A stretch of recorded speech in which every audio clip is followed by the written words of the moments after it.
Thank you so much. We're wa Baruthi wa Thayu TV. Haria hothe ungikorwo gitwirorera mera huko ya umuthi ni muthenya wa Friday. Tariki ni 20 mweri wa August kana mweri wa 8 mwaka wa 2021. Ni muthenya very special toro na igushenjia language ili tuweze kusikizana vizuri, manake siku ya leo tuko na watu wengi sana kwa set. Na nafikiri huenda utawafahamu, labda wengine hawatawafahamu, lakini tutafanya introduction so that you are able to know them. Lakini nafikiri kila mmoja wao amekuwa hapa kwa set, so na akasaidika kivyake. That's why tuko na watu wengi sana siku ya leo. So want to thank you so much kwa kuwa baadhi ya ama kati ya watu wenye huwa wanatusaidia every time, every now and then. Hata saa hizi mnajua tuko na mradi unaendelea. Na najua mnakumbuka yule mama anaitwa Mama Erin ambaye tumemlaza kule Kenyatta National Hospital. Tayari nafikiri amefanyiwa surgery. Yes, awaiting for the second one. Hiyo ndio ripoti niko nayo. Ripoti nyingine niko nayo ni ya Francis Bundi, yule bwana ya Alice. Nafikiri nitakuwa na update vizuri jioni, hopefully either today or tomorrow, kuhusiana na kesi yake. Lakini nafikiri daktari walisema huenda atafanyiwa I think end of this month or the beginning of next month, lakini haikuwezekana kufanyiwa on Monday like we had said earlier. So nafikiri that's the latest update kutoka kwao. Na nafikiri pia kuna updates mingi sana ambazo niko nazo kuhusiana na mjengo wa Virginia, lakini hayo pia tutaweza kuongea baadaye.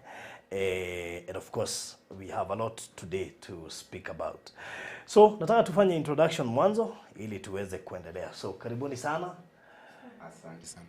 So nafikiri hawa watu wote ambao wako kwa set siku ya leo wamekuja kutoa shukrani haswa kwa Mungu na pia kwenu. Na wacha mimi nikuwa wa mwisho kwa sababu Mungu ndiye wa kwanza. Number 2, ningekuja hapa niwalilie mkose kuwapea, nafikiri hainge make sense. So tuanze na Odhiambo. Yes, hamjambo ni watazamaji wote popote mlipo. Mimi ni Kennedy Odhiambo Ouma. Nilikuwa hapa awali kuja kuomba msaada, na nashukuru sana kwa uwezo wenu wa kunisaidia na kwamba nilisaidika. Asanteni sana. Okay, tuende kwa Atieno, pata hiyo microphone. Amjambo nyinyi wote watazamaji. Sauti kidogo. Amjambo ni wote nyinyi watazamaji. Mimi ni Edwin Atieno. Nilikuwa hapa last time kwa kuomba msaada na mkanisaidia. Okay.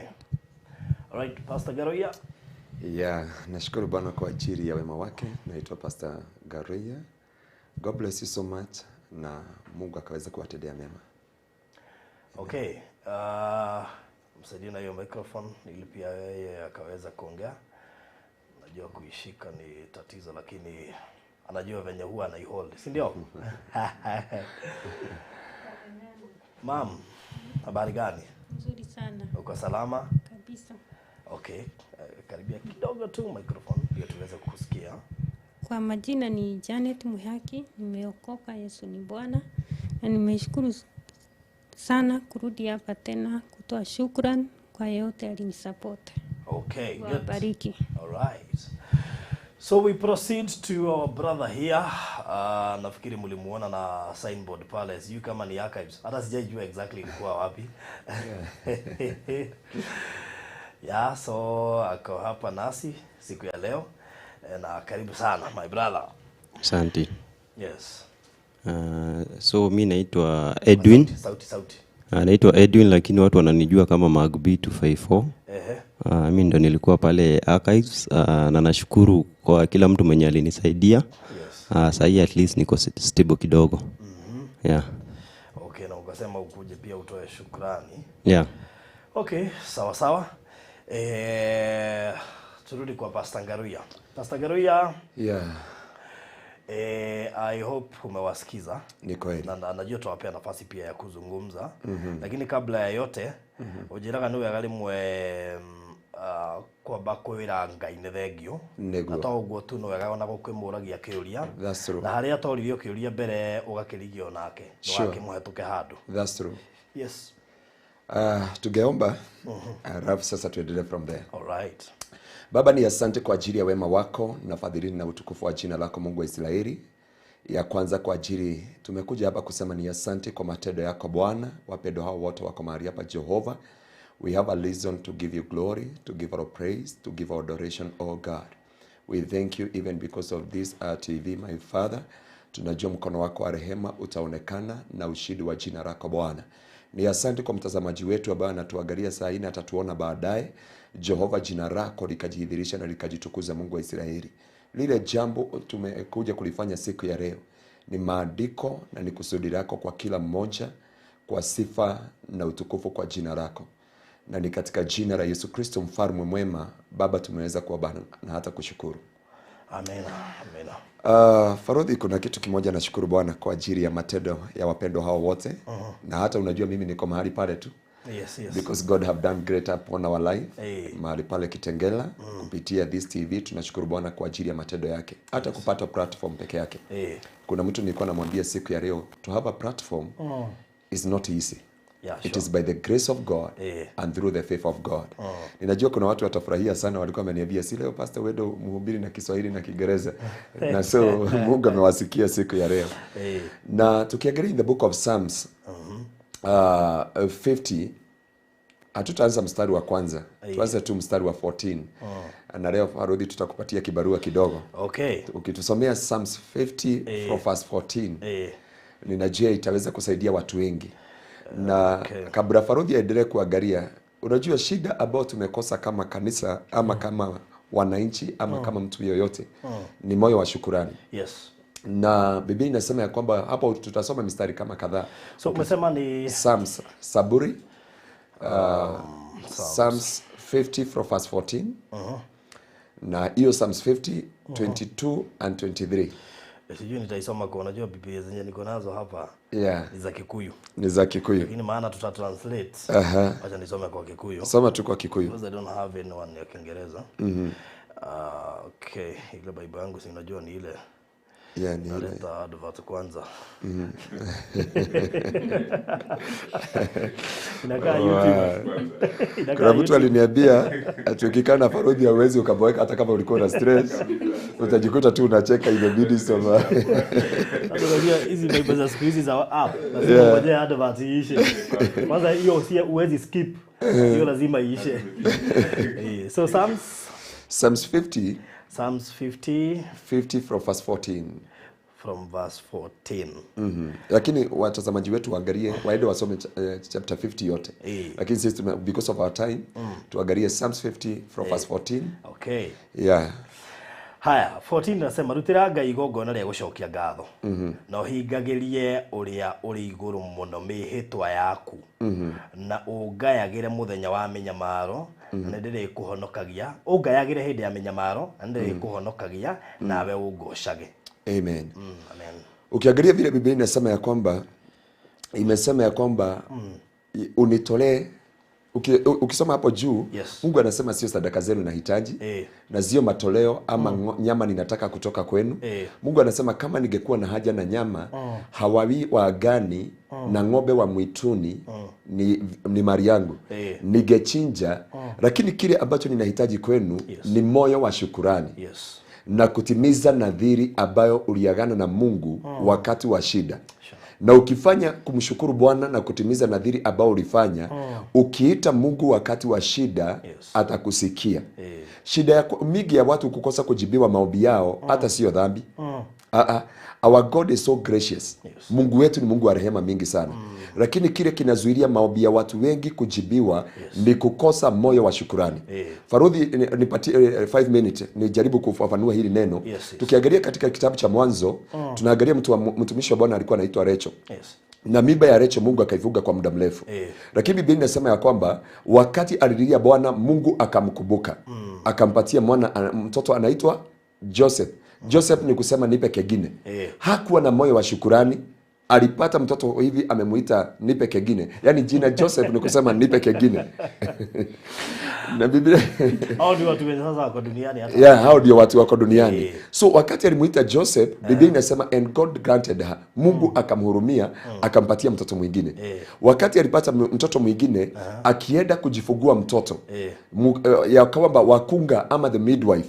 Mtoto akienda kutoka katikati ya miguu, alimpokea akamwambia Rachel, Mungu amesikia ombi lako, amekupatia mtoto mwingine. But Biblia inasema ya kwamba Rachel akamuita Benoni na akakufa. So alipatiwa baraka, lakini baraka hakuifurahia, ilimuua. Kile kinafanya watu wengi wauawe na baraka zile Mungu amewapatia ni kukosa moyo wa shukrani. Maana angepatiwa mtoto wa kwanza amshukuru Bwana, lakini Mungu alimuita Rachel alimuita Joseph kusema nipe kengine. So hata wakati baba yake alikuja akamuuliza akikufa amemuita namna gani, akasema ameitwa Benoni. Benoni is man of sorrow. Ni mtu wa uchungu katika maisha yake yote. Baba yake akambadilisha jina akamuita Benjamin. Ukisoma in the book of Numbers, wana wa Israeli walimlisha Mungu. Wakitaka wakanasema maana imekuwa tunataka nyama, Mungu akawaletea quails. Na yule aliokota mingi kidogo aliokota 12 bucket. Na Biblia inasema kwa ajili ya urafi wao hawakuwa na moyo wa shukrani. Ni kama hii meza yetu ni smart sana. Biblia inasema moja ikiwa kwa sahani, ingine ilikuwa kwa mkono, hiyo ingine ilikuwa kwa mdomo, na hiyo ingine ilikuwa kwa koo. Hawakuwa na moyo wa shukrani. Moja iko kwa koo ikiteremuka, ingine iko kwa mdomo, ingine iko kwa mkono, ingine iko kwa mkono huu, na hiyo ingine iko kwa meza. Biblia inasema kwa ajili ya kukosa moyo wa shukrani, Mungu akaghadhabika, akawanyonga na hizo nyama kwa koo. Mpaka hapo Biblia inasema mpaka siku ya leo panaitwa Kibroth Hatava. Na ni watu wengi Mungu ameweka katika Kibroth Hatava kwa ajili ya kukosa moyo wa shukrani. Na ukiangalia mahali umetusomea Psalms 50 from verse 22, inasema nisikilizeni nyinyi enyi ambao mnamsahau Mungu, nisije nikawarua vipande vipande. Na baadaye Biblia inasema ya kwamba wale ambao wanatoa moyo wa shukrani wananiheshimu mimi Mungu, na wakiniita siku ya shida nitawaitika. Kwa nini watu hawajibiwi maombi yao? Ni kukosa moyo wa shukrani. And that's why we are here, kuambia Mungu ni asanti, na wale ambao walirudi katika mifuko yao kuambia Mungu akaweza kuwabariki na kuwatendea mema. Because ya kwamba the password ya baraka na ushindi ni moyo wa shukrani. Kama ungetaka Mungu akufungulie milango ya mbinguni na ushindi, kuwa na moyo wa shukrani katika ndani ya maisha yako. Na ndiposa Biblia inasema ukiniita wakati wa shida nitakuitika. Sio wakati wote, wakati umetoa dhabihu ya shukrani mbele za Bwana, na pia katika moyo wako umetimiza nadhiri yako mbele za Bwana. Ukiangalia pale haka if my brother akichukua ile kibao alikuwa anahitaji wazito Edwin alikuwa anahitaji wazito lakini hata alikuwa anamwambia Bwana, hata ukinipatia huyo mzito nitakushukuru. Lakini I thank God because of Baruthi TV. You know he was so frustrated. He was totally, wacha nikwambie Faruthi. Umeona mahali mpaka Mungu amekwambia utasaidika, lakini unaona bado wewe Mungu unanichezea, sikai kusaidika. Faruthi, wacha nikwambie. Nimeshakwambia nimeshakuwa chokora, na sio mara ya kwanza, si mara pili, si mara ya tatu, ni mara gapi? Mara 4. Wakati wa graduation yangu, and I thank God because of you and everyone, nikifanyika doctor katika ndani ya maisha yangu, kuna kitu ambacho ningeweza kusema. Mahali pale kuna pastor alikuja. Na yule pastor alikuja, tumekaa for 20 years bila kuonana. Aliona kwa media ati kuna graduation ya ati Pastor Garoya anafanyiwa doctor. So alitoka all the way from Kayore to come and witness. Mimi sikuwa namkumbuka, lakini alinikumbusha 20 years, akaniambia, Pastor, can you remember wakati ulikuwa unahubiri kule Nyandarua ukiwa na one shirt? By the way nilikuwa nafaa one shirt.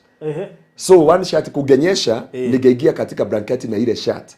So nilikuwa namwambia Mungu, ile siku utanibariki na nguo, Baba nitakushukuru. Kuna siku nilitoa testimony hapa nikasema kuna mtu alinipatia suit. Na hiyo suit ya anaitwa John. God bless you John, ukiwa pale Gong. God bless you so much, unisaidia na suit yako. Ili niende crusade. Lakini nilikuwa namwambia Bwana, if you bless me with this. Kuna wakati mtu anafika mwisho.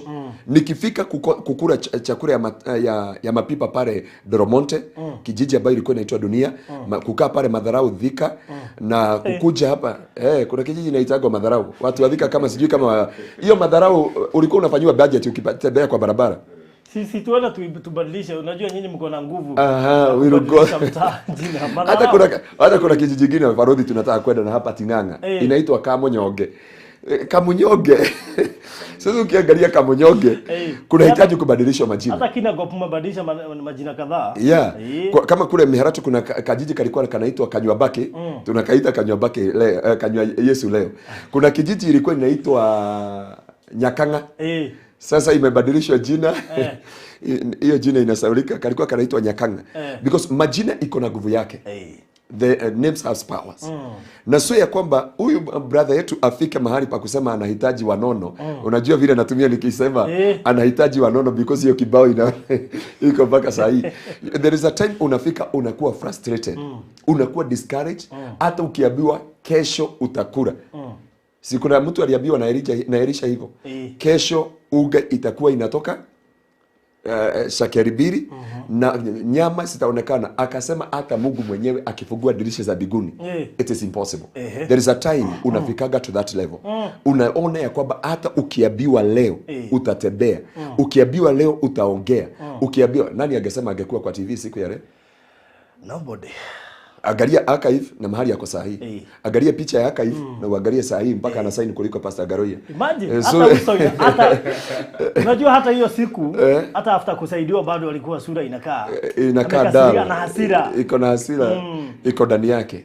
Alinipigia simu akaniambia Baruthi nataka kuja kutoa shukrani. And I was like okay. I have not seen. Wewe unajua nimesaidia watu wengi sana. Ni watu wengi sana. Na mimi sisaidiangi mtu anisaidie. Na in fact hawajakuja kunipea pesa mimi. Mimi nimewapea nafasi kwa sababu walitaka kuambia Mungu asante kwa watu wenye waliwasaidia. Na watu ambao that is the most important thing. Unajua hakuna kitu kizuri hata mtu akikupea kitu unakuja kumwambia nashukuru. Nashukuru tu. Hiyo ni kitu hufanya mtu asikie yenyewe. Kumbe nilifanya kitu. Na wacha nikwambie. Unaona sahihi Afghanistan kuna mahali kunaitwa Kabul. Yes. Hata sahihi kuna vita huko Afghanistan. Do you know nani aliita hiyo jina Kabul? Alikuwa anaitwa Hiram. Usome in the book of Chronicles. Biblia inasema ya kwamba baada ya kusaidia Solomon na miti ya Lebanon na ujenzi na kumsaidia kwa kila jambo, alimpatia hiyo kijiji imejaa mawe. Akauliza Solomon, "Kai my brother, kwani my brother umenifanyiaje?" Biblia inasema in the book of Chronicles akaita Kabul up to date. Kunaitwa Kabul. Because kuna watu hawana moyo wa shukrani. Kuna watu hawakumbuki walitendewa. Tukiangalia dada yetu hapa matendo ya Mungu wakati alikuwa anatoa, nilisikia hiyo testimony yote. Nikiangalia my brother hatatoka katika kabila yetu. Hatujatoka mahali pamoja. Hata kuna rafiki yake bado anaitwa Geoffrey Ochieng. Na event watamuona end of this month. So unaangalia kwamba unasema this is nothing else but the heart of God. Yesu wakati aliponya watu hawa aliwaponya wakaenda. Lakini mmoja katikati hao wote akaangalia maisha yake. Akasema nilikuwa na ukoma, nilikuwa hivi, nilikuwa katika aibu. Na tumeponywa na tumeenda. Let me come back. Na nimwambie Yesu ni asante. Yesu akamuuliza, "Je, wako wapi hao wengine 9?" Mtu ambaye anakuaga na moyo wa shukrani, anaguzaga moyo wa Mungu. Sio tu wa Baruthi ama wa watu wale wengine, hata wale watu wamejitolea moyo wa Mungu. Na kama kuna kitu mtu yoyote anafaa kujifundisha kufungua marago ya bingu, the master key ya biguni ama kuingia kwa Mungu ni moyo wa shukrani. Unamwambia God I give you glory, God I give you praise. Sasa niambie huyu ndugu akitoka hapa, ni arabatara gwetha mundu wa gwitetera kuriwe. Ati ni arenda kuhika ni aseme saa hii anataka kuoa. Sasa si mtu anasema kwamba huyu jamaa anakaa profesa. Unajua amesoma. Lakini wakati ule hakuwa anakaa kama mtu amesoma. Unajua ya kwamba shida inabadilisha jina la mtu. Shida inabadilisha your perspective. Shida inaondoa your vision, your goal and your career. Until the time you're able to conquer that poverty or that situation. Na wakati mwingine tunafikiriaga ya kwamba unajua ninaambiaga watu ya kwamba wakati mwingine usione kama ni aibu. Because kila mtu ako na formula ya kutoka katika wilderness. Nimeangalia watu leo katika news za Baruthi TV na kule kwingine ati watu wa familia zile watu wametekwa mateka kule Somalia, wanaomba serikali iingilie kati. ili iweze kuwatoa katika mateka. Na diposa kuna neno nilikuwa ninataka kulizungumzia, sijui kama ni saa hii ama tukimalizia, ili tujue kile ambacho mpaka tunakuja kufanya siku ya leo, ili Mungu akaweza kutusaidia kwa njia moja na njia nyingine. Okay. Kwa sasa ningetaka, kabla pastor nikupe hiyo nafasi, maana ningetaka kuambia hawa wapendwa. Inafika wakati unasaidia mtu, lakini kulikuwa na agano. Sure. Ati shetani hata unajua kuna watu, kuna wakati mwingine like I hope Edwin wakati alifikiria kuandika hicho kibao alikuwa nacho pale archives, hakuketi tu akaamka siku moja akasema wacha niandike. Ulikuwa mvutano. Sure. So shetani anakuonyesha yenyewe you are useless na sasa hata depression itakushika na hata itakumaliza na hii maisha hata ikutaki. Sure. So inafika wakati unaanza kuagree venye shetani anasema. So sasa mimi nikaingilia kati ya agreement yake na shetani. Na nikamsaidia. Lakini ujue shetani hajafurahia. By the way kuna mtu aliniambia, unaona hawa watu wote unasaidia Farodhi, make sure wanaombewa. Kwa nini? Kwa sababu uliingia na shetani hakufurahia. Maybe shetani alikuwa anataka wapelekane na huo mtu mpaka mahali anataka kumfikisha. Lakini wewe ukaingilia. Sasa atagonga nani? Farodhi nikusaidie saa hii. Wacha, okay, Yesu alifundisha na parables. Nataka tuangalie Kenya na Somali na Al-Shabaab. Nataka tuangalie hilo jambo. So Al-Shabaab wanataka which nation? Kenya. Why? Sababu jeshi letu liko kule. Lilienda kusaidia Somali. Lilienda kusaidia Somali. So Farodhi hapa ujue waweza kwenda kutoa mtu shetani. Kuna neno tutasoma saa hii. Kabla wewe malizia vile ulikuwa unasema, ili tusome hiyo neno uone why Kenya is attacked with Somalia kama Al-Shabaab, not because ya kwamba tumekosea. Sisi ni kusaidia, tulikuwa tunasaidia mahali pale. Lakini ufalme umesema who is this Farodhi? No, huyu unasaidia watu kwa nini? Unasaidia hawa tuliagana watateseka mpaka wakufe. Hawa tuliagana hawatajenga nyumba za mawe. Hawa tuliagana vile uliona tulibreak marriage yao, tulibreak tukasema hawatakuwa na nyumba za mawe.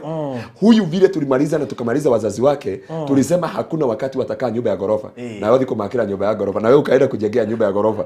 Wanakwambia wewe ni nani unasaidia hawa? Waacha kwanza tukushughulike. Vile tu Farodhi umekuwa na mama yako ama shosho yenu. Uko na sister yenu nilisikia mkimdescribe siku ya jana na daktari. Maybe sister yako anaona umekula shukari imefika hapa. Ukikula shukari imefika hapa, baadaye your sister anakuja kukusaidia usicha.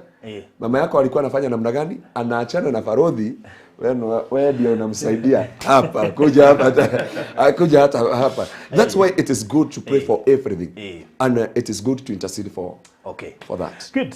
Kabla tuingie kwa session yako mchungaji, ningetaka tuanze na Odhiambo. Yes. Ningetaka uambie hawa watu shida yako ilikuwa gani, ili kama kuna mtu hakuwa amekuona ajue shida yenu ilikuwa gani na mlisaidika ama hamkusaidika. Yes. Kwa sauti. Okay, kwanza ni shukrani sana kwenye wote watazamaji wa Baruthi wa Thayu TV. Asanteni sana. Hapo awali tarehe 30 mwezi wa 7 tulikuwa hapa kwenye studio. Tulikuwa tumekuja kuomba usaidizi tukiwa na mke wangu hapa. Tulikuwa tumepoteza mtoto wetu wa umri wa miezi 7. Alikuwa ameaga akiwa kule Kenyatta National Hospital. Initially tulikuwa tumejaribu sana kama wazazi tuone kama mtoto wetu angepata nafuu ili aweze kupona. Lakini kwa bahati mbaya ni kama hakuwa wetu, ama Mungu alikuwa na sababu ya kufanya hivyo, happen kutuacha. Kwanza tulimpeleka Wangige, haikuwezekana. Akawa transfer to Gashie, akapelekwa Kiambu, finally to Kenyatta. Kenyatta alikaa wiki moja na siku kama 2 hivi. Sasa baada siku kama 2 hivi, siku 2, baada ya wiki moja na siku 2 vile alikuwa admitted kule Kenyatta National Hospital, mtoto happen kupass. So vile alipass, sisi tukawa frustrated because vile tuko hapa hatuna ile source of income nzuri. Mimi mwenyewe nafanya tu kazi ya mjengo na nile tu ya kubahatisha. Hata sasa hivi niko hapa mbele yenu saa hizo watazamaji, si ati niko na ile kazi farm, ile tu kazi ya kubahatisha bado. Hata nikitoka hapa kesho nitapata kazi wapi? Bado niko stranded. So vile huyu mtoto alipass hapa Kenyatta, tukawa frustrated sana vile tungepata source of income, pesa ya kumtoa huko Kenyatta. Alafu hiyo bill ya hospitali ilikuwa imetusumbua sana, kwa sababu tulizunguka vile tungeweza. Tukaenda hadi kwa MCA, because mimi nakaa ward ya Gitaru. Tukaenda kwa MCA wa Gitaru, Mheshimiwa Philip Njoroge. Tukazunguka huko kama siku 4, lakini mwishowe Philip Njoroge alinipatia tu 1,000 peke yake. Nikaenda hadi kwa ofisi ya mbunge kule Kikuyu. So vilienda kwa ofisi ya mbunge Kikuyu, hiyo ni Kimani Chungwa. Nikaambiwa ati niende, nikaambiwa ati hiyo bado haingewezekana kwa sababu ati mbunge hakuwa karibu na nikuja baadaye kama ashakuja. So nikaona kama bado hiyo ilikuwa ni process sana. So nikaenda hadi kwa ofisi ya senator, kwa sababu sasa hao watu walikuwa wananiambia ati mimi kama mimi si mpiga kura wa huku, siwezi pata usaidizi wowote. Na njeli nilijaribu sana kuzunguka, lakini bado sikupatia usaidizi. Sasa baada ya kuniambia ati kama mimi si mpiga kura huku siwezi pata usaidizi, nikaenda hadi kwa ofisi ya mbunge wangu kule nyumbani hapa Nairobi Continental House. So kwa ofisi ya mbunge wakanirifaa kwa ofisi yake kule nyumbani, mwenye amesimamia huko nyumbani. So huko nikapata 5,000 peke yake. Alafu hiyo pesa bado haikuwa inatosha, kwa sababu pesa ya ward peke yake ina mochari ukicombine ilikuwa inakuja 62,000. Bado hujaweka transport ambayo ni 30,000. Haujaweka sanduku, haujaweka nguo, haujaweka vile ukifika nyumbani watu watakula vipi, sherehe itakuwa namna gani. So nilipata kama hiyo kitu ilikuwa challenging sana tena zaidi. Nikaenda hadi kwa ofisi ya mbunge. Mbunge wangu ni Mheshimiwa James Opia Wandai, mbunge wa Ugunja sub county. So hapo nilipata kana 5,000 peke yake. So bado sikuchoka, nilikazidi kufuliza mwendo kabisa, kutembea kutafuta usaidizi penye ningeipata. So kutoka hapo nikaenda hadi ofisi ya senator wangu kule nyumbani, hapo Lona Africa, Lona House, hapo Standard Street, ofisi ya Mheshimiwa Honorable James Agribob Orengo, huyu ni senator wangu wa Siaya. Kwenda huko nikampresentia ripoti, nikaandika request yangu vile nilikuwa na request nifanyiwe, nikaacha hizo forms huko. So nikawa ninaenda kuangalia vile process inaendelea. Kila nikienda ninaambiwa ripoti kwa meza ya mheshimiwa, lakini bado haijashughulikiwa. Nika keep visiting ofisi wiki moja mfululizo. Kila nikienda town lazima nipitie Lona Africa, ofisi ya Orengo, kuangalia vile kunaendelea. Lakini sikupata usaidizi wowote. Hadi wa leo vile naongea ninyi hapa, hakuna usaidizi nimepata kwa ofisi ya James Orengo, ambaye ni senator wangu wa Siaya. So kutoka hapo sasa nikawa nimeshindwa sasa nitaenda wapi, kwa sababu nimezunguka kwa hao wenye wanasemekana ni wazito, wenye wanaweza kusaidia mtu wakati wa shida, lakini hakuna usaidizi yenye nasema nilipata kwa watu wote.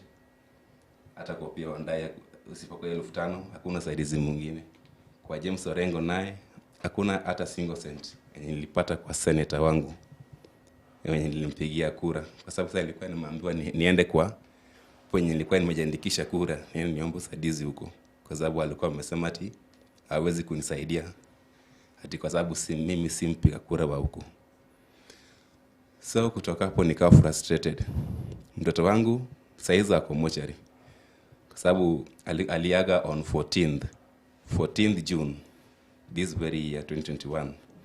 So from 14th June, you can imagine, from 14th June to 30th July ndio tulikuwa tunamtoa mtoto sasa. Na hiyo ni baada ya kujaribu kila mbinu, lakini usaidizi wetu tukakuja tukaipata hapa kwa Baruthi TV. Kufikia Baruthi hapa kuna mwenye alikuwa ametuelekeza, akatuambia ati kuna mwenye huwa anasaidia, anaitwa Baruthi. Akatudirect na akatuambia ukienda kwake, huyo hana boundaries, achagui na habagui lolote, na habagui mtu, hapagui kabila, eneo, jinsia ama kirama namna gani. Ukimwenda na muelezee shida yako yenye uko nayo, atakusaidia. Na yenyewe tukasikia hiyo, tukawa tumefululiza mwendo moja kwa moja na huyu mke wangu hapa, tukakuja hadi hapa Jakaranda. So we tulikuja huku tukampata Baruthi ambaye ndio hiyo kando yangu hapa, alafu tukamwelezea na Baruthi alituashua kwamba kwa uwezo wa Mungu usaidizi mtapata na mtotoka hapa kama umefurahi. So baada ya mtoto kushinda kwa mochari kwa mwezi mmoja mfululizo na wiki 2, hiyo ni 6 good weeks, mtoto akiwa mochari Kenyatta National Hospital hapa, hati hawezi tolewa kwa sababu ya bill ya 62,000. So mimi mwenyewe nilikuwa nimeshindwa sana nitaanzia wapi, kwa sababu 62,000 mimi mwenyewe sina kazi ya mjengo tu ninafanya na kubahatisha, na ni 600 500 kwa siku. Kwa wiki unaweza na mara 2, siku zingine ukose uende waambiwa atakwenda materials watu mpunguzwa, ati hakuna kazi, kitu kama hiyo. Yani sasa imekuwa tu ni pata potea, imekuwa tu ni shida tupu sana. Sasa mimi nilikuwa nikishindwa kama mwenyewe hata kujikimu kwa nyumba ni shida, kulisha familia yangu naye ni shida, kwa sababu niko na watoto pia wanaenda shule. Hata fee yao bila wataenda shule bado. Sasa nilikuwa nimeshindwa, sasa nitaanza na namna gani, kwa sababu walikuwa wanafaa waende shule na mwili nayo mtoto ya brother yao pia bado iko mochari Kenyatta, bado imekwama, haijapata njia ya kutolewa ili ipeleke kwa mapumziko. Lakini nashukuru Mungu sana, kupitia kwa Baruthi niliweza kupata msaada. Nilikuja hapa nikapata jinsi ya kushughulikia mwili mtoto wangu, nikampeleka hadi nyumbani mfululizo, nikamsafirisha hadi nyumbani. Nilihaya has kwa uwezo wa Baruthi na nika clear bill ya Kenyatta National Hospital. Has nikalipa 30,000, nikaketa for sanduku na hizo stuff zingine zote, na nikalipia zote mara moja bila wasiwasi, kwa sababu nilikuwa nimepata usaidizi kupitia Baruthi na kupitia watazamaji wote, nyinyi wote mnatazama saa hizi. Nawashukuru sana kwa hiyo, kwa sababu mlinisaidia, mlinikwamua kutoka kwa matope yenye sikujua kama ningetoka. Miguu yote miwili ilikuwa imeingia ndani. Nilijaribu njia zote vile naweza kujikwamua, lakini nikashindwa. But kupitia kwa Baruthi niliweza kujikwamua, nikatoka. Nikamsafirisha mtoto moja kwa moja hadi nyumbani kule Siaya, na nikamzika. Tukakaa wiki 3 nyumbani, ambapo jana asubuhi ndio nilirejea. Nikasema kabla nikae sana, lazima nimkumbuke Baruthi na nimpe shukrani kwanza, kwa sababu alinisaidia. Kama si Baruthi, hadi wa leo vile naongea hapa hivi mbele yenu saa hizi, bado ningekuwa nimekwama tu, sikuwa na mbele wala nyuma. So nashukuru sana kwa hiyo. Ila tu chenye naomba kwa sasa watazamaji wote wanatazama, vile nimemwambia nikiwa hapa na mke wangu huyu, mimi mwenyewe sina kazi. Kazi yangu ni ya mjengo tu ya kubahatisha. Mmoja tu mjengo ni ya kubahatisha. Hawezi sema ati uko sure na kazi ya mjengo. So naomba tu yeyote yule na nisikiza na anaitazama, nafasi ya kazi ile yenye naweza pata, mimi nitashukuru na nitafanya ili niweze kujikimu kimaisha. Asante. Alright, thank you so much. So ningetaka uongee labda kwa kifupi tu, manake bwanako amesummarize kila kitu. Unaweza ongea kwa ufupi, manake wewe ndio ulipewa namba yangu. Maybe unaweza elezea hapo. So nashukuru sana kwa kuja hapa na kuambia watazamaji asanti vile walinisaidia. Vile mimi nilipewa namba yako, nilizidi kukupigia. Ulitoa wapi? Nilitoa kwa ni rafiki yangu tu aliniita. Waliniambia kujeni mnisaidie kibarua. Sasa after hapo sikuaibika. Nilimwambia lakini hata kama umeniita kibarua niko na matanga, mtoto ako mochari huko. Sasa anaelekea 1 month hiyo wakati. Okay. So akaniambia kitu siwezi kukusaidia. Kitu inaweza kukusaidia nayo kuna mtu najua anaweza kukusaidia. Nikamwambia ni nani? Akaniambia wewe anaitwa Baruthi. Nikamwambia sasa basi nisaidie nione kama nitampigia. Akaniuliza kama niko na credit. Nikamwambia saa hii sina hata shilingi 10 sina. Akaniambia ni sawa. Baadaye nilimfanyia kazi, baadaye akasema baada kunifanyanga kazi hapa na uko na shida, shika hii pesa. Baadaye alinipatia 1,000. Wow. Nikaenda nikanunua credit. Hiyo wakati nilikuwa na kwa jazi, nikalipa, nikapata nafasi ya kukupigia naye. Kwani nikakupigia ukaniambia uko studio, nikasema bado ni sawa. So tena nilikuweka pending bado. By the way, it's true. It's always good kuongea ukweli. Kuna watu mimi huweka pending kwa sababu like now pastor, unajua niko na ile kesi ya mama amelazwa Kenyatta, niko na mzee sijarudi pale Maringo mwenye alikuwa anafanya niende. Jana niko na kesi nyingine nilitumiwa na Muigai Junior, yule rafiki yangu nilisaidia, bado anazidi kusoma, tulimlipia school fees. Yeye ndiye alinitumia kesi ya Edwin, yeye ndiye alinitumia kesi ya dada mwingine tulikuwa na yeye jana, watu watamuona. So ukiona na kuweka pending si ati nakuchukia. Hata yeye nilimweka pending na Mungu akafanya wakati wao ufike. Kwa sababu siwezi fanya hizo kesi zote pamoja na nyenye ndio mnatoa pesa. So lazima nipeleke pole pole. So after hapo ukaniambia nipige baadaye. So after hapo nikasema wacha nisimsumbue kwa leo, wacha nimpe time. Ikafika Sunday nikakupigia ukaniambia wacha nitakurudishia ripoti Monday. Sasa hiyo Monday nikakupigia, sasa ukaniambia kafika Friday jioni makati ilikuwa usiku 4. Nilikuwa nimekupigia ukakosa kushika, ukapiga baadaye. Ukaniambia kama unaweza kuja kwa studio ni sawa, wewe kuja. Nikakuuliza nikuje wapi? Niambia ni pande gari za kwenda town. Nishui hizo za Jacaranda nishuke Shujaa Mall. So after hapo tukadirectiwa tukaingia hapa. Baadaye nilikuwa na huzuni na sikuamini naweza zika mtoto. Hata hiyo wakati nilikuwa ninashindwa kuongea, nasema sasa nimekaa hapa na mtoto yuko huko, tasaidika vipi? Hiyo nilikuwa naongea peke yangu. Tasaidika vipi? Na kupitia kwako uliongea na watazamaji, wakatusaidia na kulienda vizuri. Hata watu wale walikuwa huko nyumbani, hata walishangaa pesa ilitoka wapi. Wale wanashangaa. Wakasema kwani huyu mtoto pesa imetoka wapi? Mtoto alienda akiwa sawa, mtoto aling'ara. Watu walishangaa sana, wakamfungua, hebu acha tuone huyu mtoto amekaa huko 1 month, maybe tumeletewa kitu yenye imeoza. Walipata mtoto ako sawa. Waliheshimu na baadaye tukasema hatuwezi kaa huko bila kukuja kutoa shukrani. Nikasema wacha tuende huko. Tukienda huko tuseme asanti, maybe Mungu ataleta zingine. Na huyo Mungu atawapea kazi. Naona huyo Mungu juu ya kuja tu kutoa shukrani. Unajua Biblia inasema toa shukrani hata kama hujafanyiwa kitu. Anza tu kutoa shukrani. So through kutoa shukrani huwa inaguza Mungu. Sasa umemguza tayari. So sasa atarudi kwa store yake. Alete kazi, alete pesa na kila kitu. So nitashukuru sana juu saa hii nishaweka ule mtoto mahali amepumzika. Hata mimi nimepumzika. So stress niko nayo ni wale wenye wamebaki wanafaa kwenda shule. Mungu atafungua njia. Asante. Alright. Thank you so much.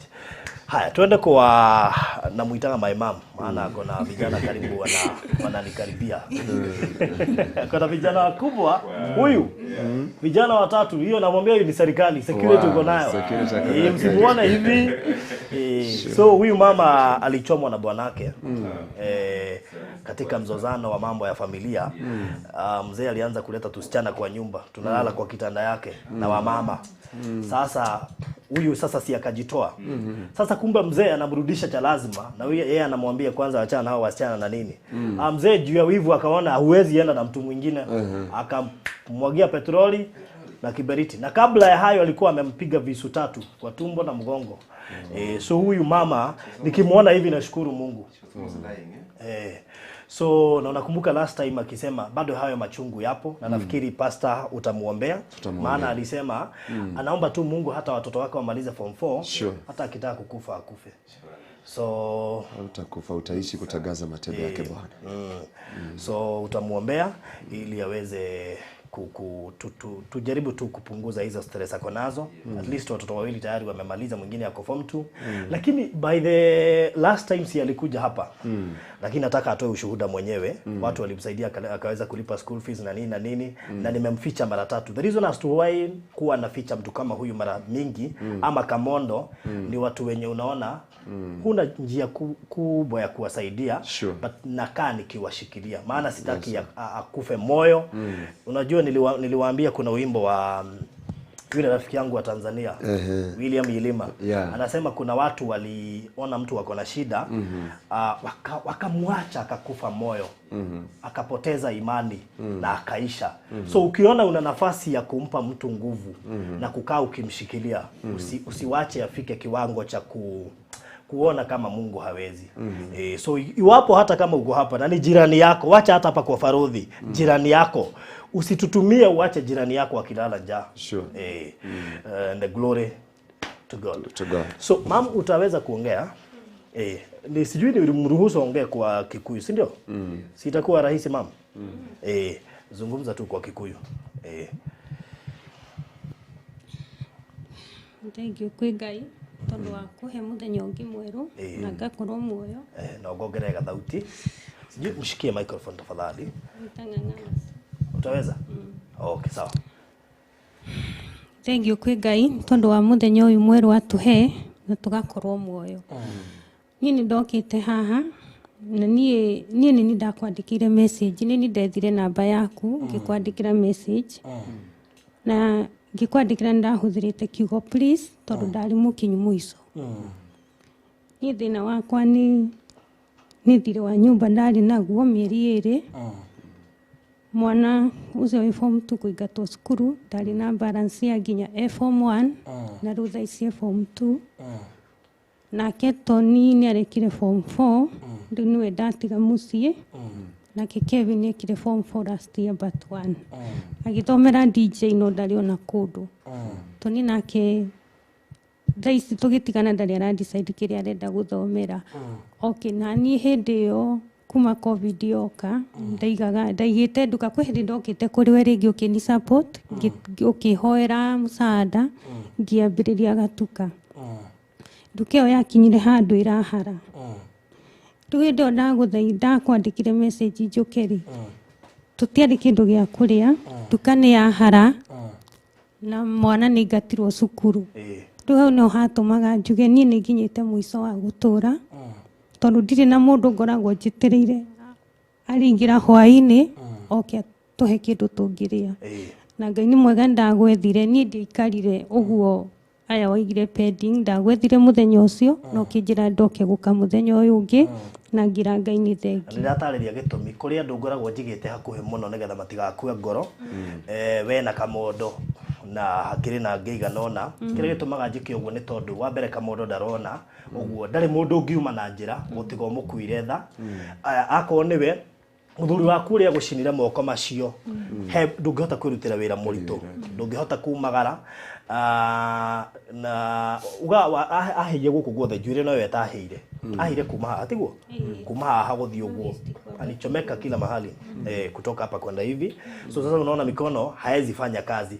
So usipokaa ukimkumbuka anaweza kosa imani. So that's why miuka nikimshikilia na through hiyo show si uliweza kusaidika mama? Niliweza kusaidika, niliweza kulipa school fees balance yote ya last year na nimelipa first term akiwa form 2. Nimerudisha duka kidogo na nililipa deni ya nyumba. Ingawa sijarudisha stock yote, sai kuna kitu tunauza.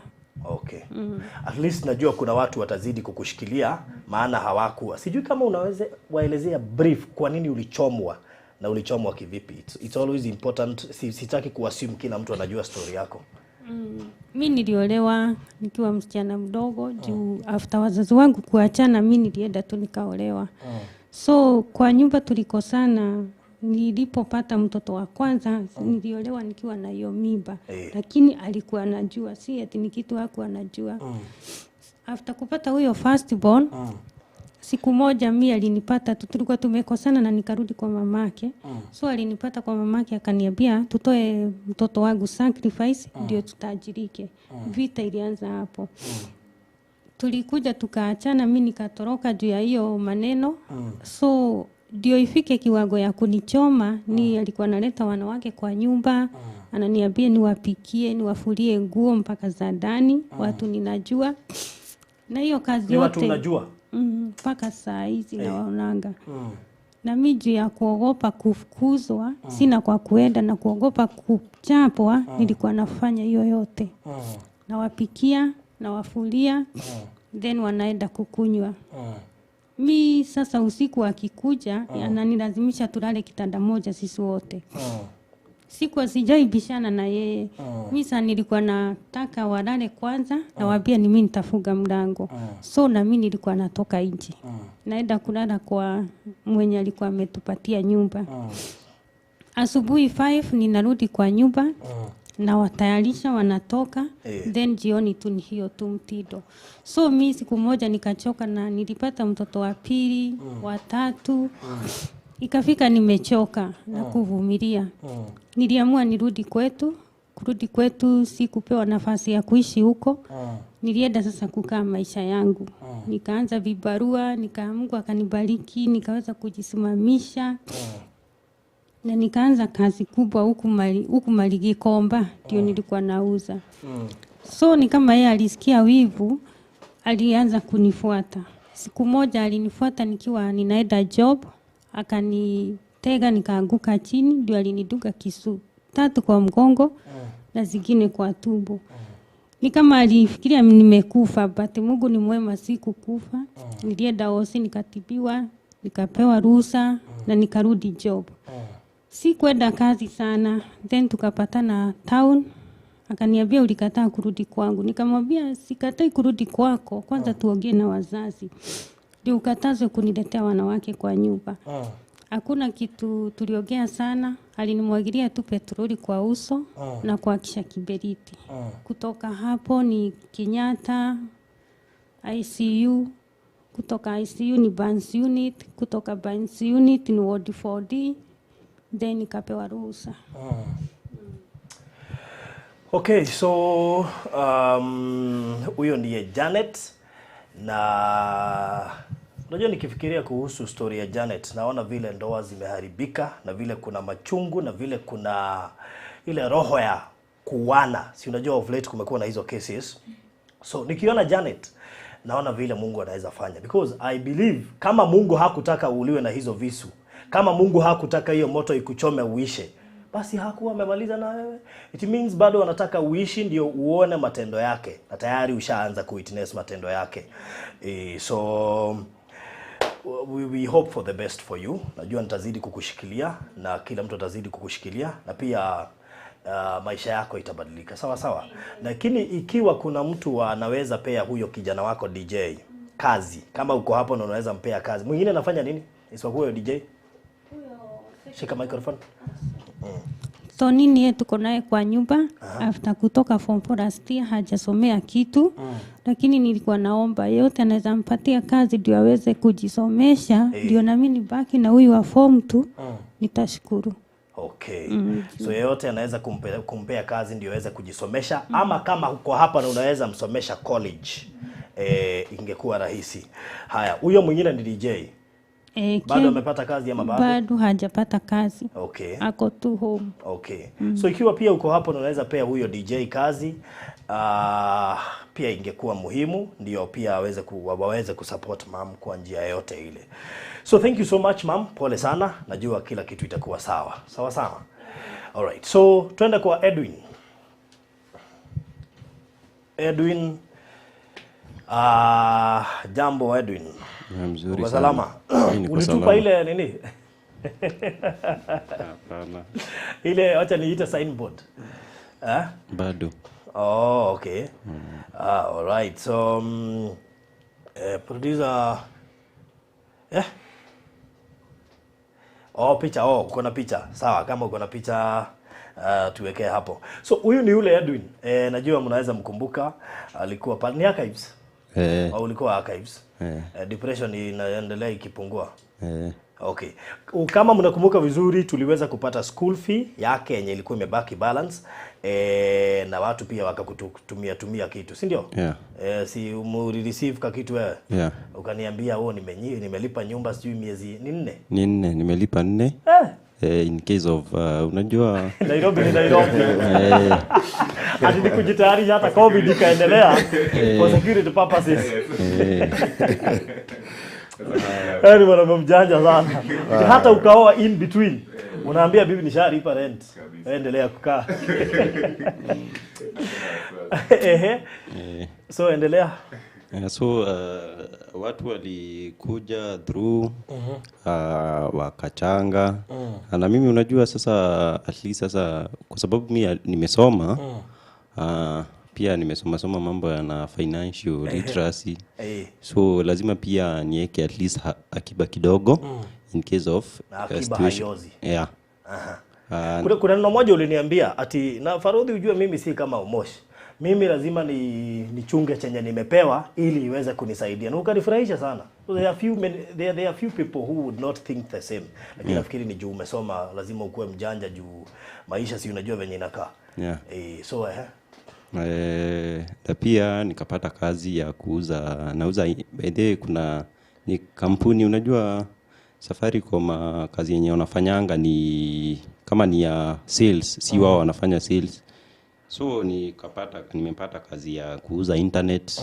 So kama mtu anataka internet ya Safaricom pale natumai pia utaweka namba yangu pale juu kwa sababu kazi yenye nimepata ni ya commission.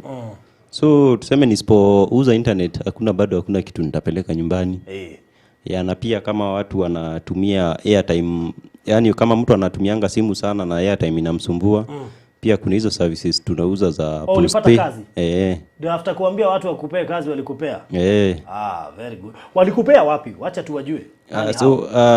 Mimi aliniambia yeye amenipea kazi lakini yeye hataki kujulikana. Hataki kujulikana. Wow. Okay. That's so nice. So unajua ni vizuri lakini tutasema abarikiwe. Hali yalipo hata kama hataki kujulikana. Si customer waanze kumiminika huko sasa kutoka wakati huu. Baraka sasa zitaanza kukujia wewe ulimpea kazi. So you feel more better than last time. Sasa hivi watu wanasema uko na smile nzuri sana. Last time ulikuwa unakaa tu frustrated, sad.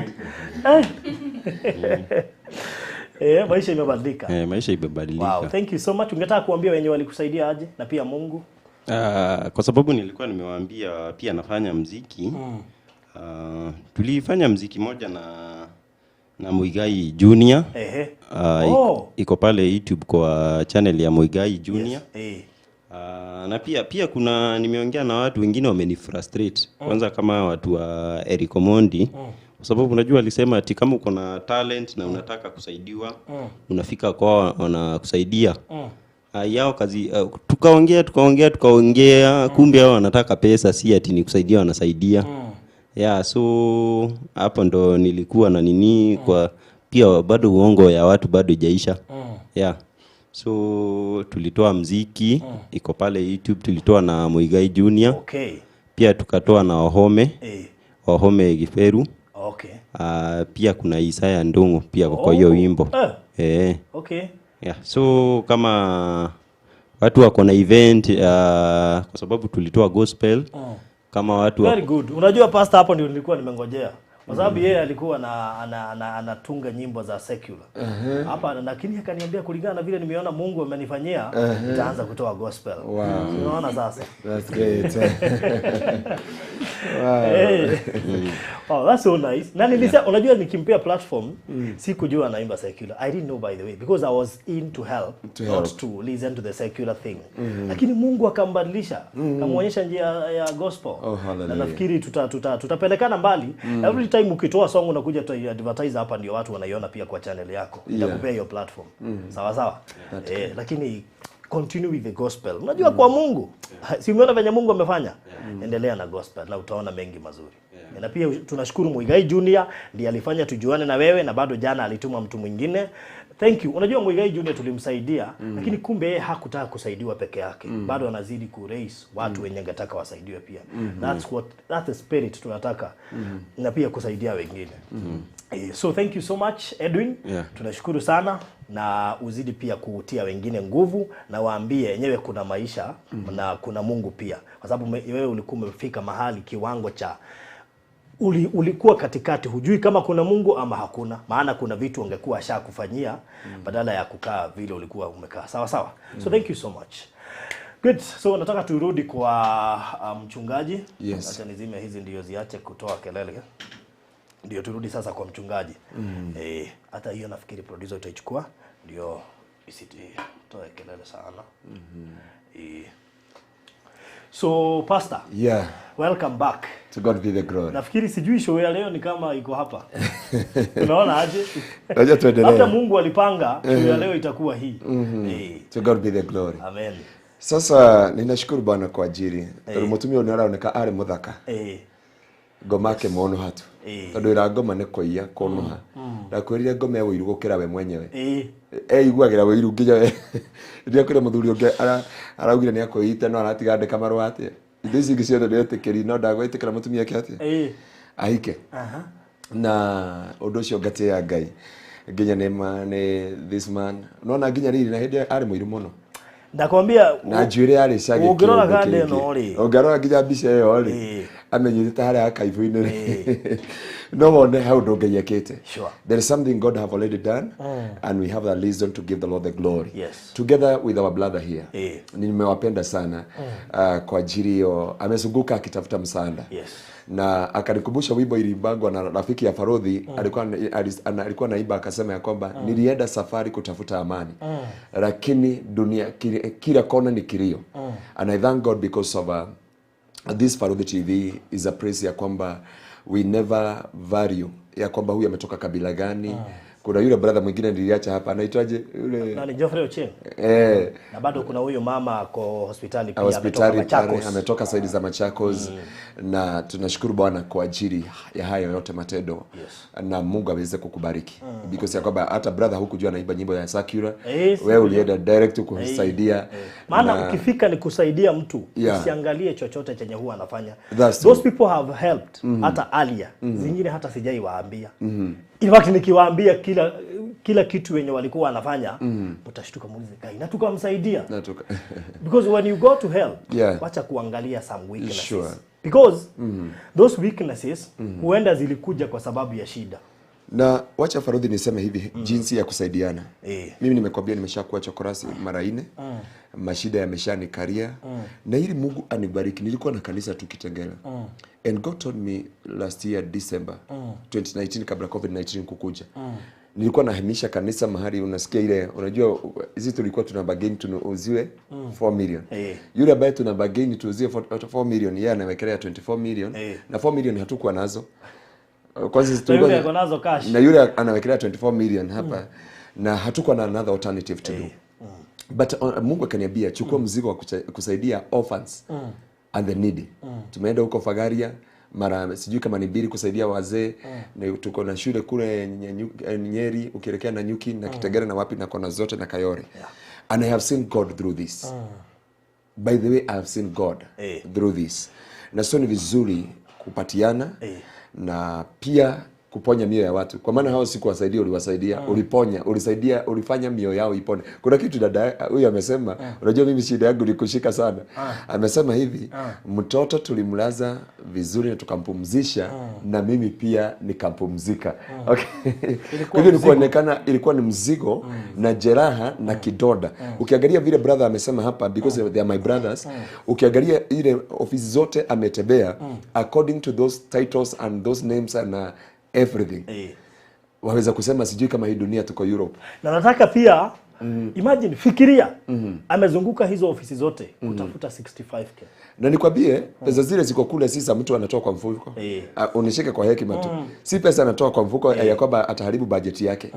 Because kuna pesa ya CDF, kuna pesa za county government. Serikali ya Kenya inaweza fikiria kupeana some amount. Saa hizi ningekuwa na amount nimepewa na serikali nisaidie watu. Kuna mtu watu wenye wanafaa kusaidika au ndio wangesaidika. Kuna mtu aliniambia juzi, kaniambia si pastor mshikane wewe na Farodhi, na sasa kanisabia watu kadhaa na mkute government itege pesa fulani ya kusaidia watu wasiojiweza. Because tukiamini some member of parliament hakuna mahali watasaidia.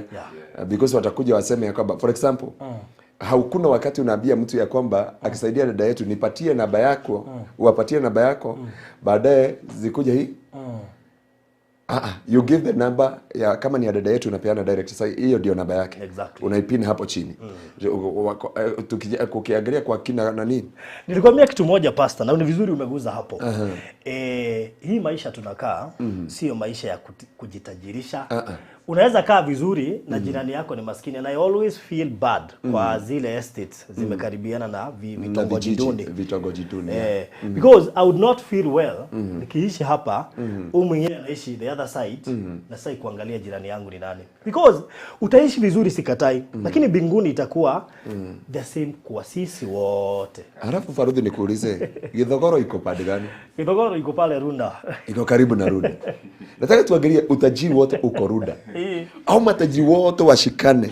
Wasema tunataka kujenga estate. Tutaita road, tutaita Runda plan B. Ama Lower Runda. Lower Runda. Unajua wakijitolea pesa zao, wajenge nyumba kama zingine zinajengagwa na kampuni ikijengea wafanyikazi. Wajengee mtu hata kama si nyumba kubwa ya one bedroom. One bedroom. Nakwambia hata kuna mtu anaweza kutigiza. Ama hata Muthaiga, Mathare ikuwe Lower Muthaiga. Yani do you know ukiangalia sewage ama drainage system ya Muthaiga, alafu uvuke Mathare, my friend, unashindwa kwa nini? And never to make the matter worse. Wakati unaguza moyo wa maskini, Biblia inasemaga ni Mungu unakopesha. Huyo mtu wakati anasema God bless you. Maombi yake, unajua kuna mtu anaangalia kama huyo brother akiangalia sahi hataki hiyo magari makubwa. Anataka, kuna mtu nimeona aliandika hapa ati anataka nao, sijui kama umesoma, najua producer wetu amesoma comment hapa imeambiwa ati sasa anataka slim, tall, young, brown and beautiful. Huyo ni Filistika Mthodi amesema hivyo. Sasa hata na sahi ameongeza Mungu, ameongeza Mungu, ameongeza kila kitu. Unaona? Sasa tuangalie tu katika maisha ya mwanadamu. Ninabiaga watu kwetu kanisani, make sure you touch the life of somebody katika maisha yote, waweza kushindwa kujiombea. Lakini huyu dada ile maneno, okay, nimejaribu kujizuilia machozi hapa. Unajua wakati mwingine ukiona hapa, you are not, hauoni kama hiyo kitu ni serious. Nimeangalia mkono, mpaka nimeangalia hii mishipa. Kuna mkono moja imefura hapa kwa hii mshipa. Sasa nimejiuliza. Sasa anajipidua hivi na ninasikia nakuwa tempted kumwambia asifurute gosi sana hivi, because anaenda kupidua hivi naona kama hii gosi yaweza kucrack. So ukiangalia the reality unasikia mpaka uchungu wewe mwenyewe. So ukigusa maisha ya dada kama huyu, then umwambie akiomba jioni kama for example nipatiane juu ya wazazi wangu. Najua wengine wanatazama hapa na wachungaji ambao tunahudumu na wao. Wanajua baba yangu anaongeaga sana. Yeye akiomba maombi yote aweza kukuchelewesha ukienda safari. Mungu, kumbuka huyo Farodhi wa Thayu. Sasa hamjui, lakini anasemaga kumbuka huyo ndiye alifanya mtoto wetu aingie kwa media ama afanye, because kuongea ukweli through Kegosho FM mahali ulikuwa unakuja ilifanya to connect to other media. Unajikuta the whole week uko katika medias. Na so God bless you so much. Lakini kama watu wangeweza kuelewa katika mambo yote, and that's what the Bible says in the book of Galatians 6 from verse, ukitusomea 6 from verse 6 there. Tusomee Galatians 6 verse 7 because naona kama hii show itakuwa imeenda hivyo. Na nataka kabla nisome nikuambie kitu moja. Nataka watu wakae maisha mazuri. Na nataka kupeana example na mimi. Pastor, me I don't struggle. Nataka niwaambie tu ukweli. Mimi sikulangi shilingi ya mtu, utaisikia nimekula shilingi yake. Si saa hizi kuna simu hii inatumiwa pesa ya yule mama amelala Kenyatta. Hii simu hata wenye wanatuma za mashamba nawaambia hauwezi tuma pesa hapa. Maana hii pesa siwezi itoa niweke kwa bank na ni ya mgonjo. Kwa hivyo hii hata kwa mfuko, hata ukimake mistake utume kwa hii. Unaona hii pesa iko kwa mfuko hii. Nilitoa tukiwa Kenyatta. Unaona mpaka 20 bob iko. Nikatoa tukiwa Kenyatta, nikapea mzee fare, nikaachia yule mama 3000 akiwa hospitali na nikabaki na change. Hii change mahali naiweka kwa nyumba sitaki mtu auze. Nimeiweka mahali si yangu, ni yao. Sasa wacha nikuonyeshe kitu moja. Na kwenye watu wenye wanasaidia tunakoseanga. Sure. Utaona hii pesa wametuma hapa ni nzuri. Wacha nikwambie kuna pesa ngapi hapa. I want to give you a very nice example. Hapa kuna 264,000. So kumaanisha after kutoa bado watu wanazidi kutuma ya yule mama. Lakini siwezi iguza hata nikalala njaa. Naweza lala njaa ikiwa hapa. Sure. So usijilipe. Ngojea Mungu akulipe. Ngojea Mungu akulipe. So I was saying personally in life I don't struggle. Mimi nikipiga tu magoti niitisha Mungu kitu. I don't struggle. Kuna siku niliambia watu hivyo nikiwa kwa Hira. Wakaanza kuniuliza Faruthi. Nataka kukaa maisha kama hiyo yako. Nimesikia ukisema you don't struggle. The secret. Just tupe siri. Kile wanafaa kujua. Kuna kitu nitaambia watu wa kwetu kanisani. Na wananielewa ninawaona hapa wote. Watu wa kanisa yetu wanafikiria I'm a rich man. But unaona mtu akiniambia ni za mabati. Unaona kamera ile tulinunua? Tulibidi kuongeza because kuna watu waliongeza. Tulinunua kamera ya almost 300M. Wow. Unashika? Na okay, waweza kukula saa hii. Sikuragi watu wanaonaga kama mimi ni mbaya. Na kuna watu wa kanisa, hata sekretari wetu wa kanisa, hata yule alikuwa hapo kabla hatujambadilisha, akuulize kama tumeshawaitoa pesa ya sadaka. Na sasa ni pesa ya sadaka ni mbaya, but ujue hiyo ni jasho ya watu. Exactly. Na ni wanatoa, maybe umewaambia unajenga kanisa. That's why I value church than anything else. Kuna kitu ningetaka kukwambia. Faruthi saa hii naweza kukula pesa ya watu hawa.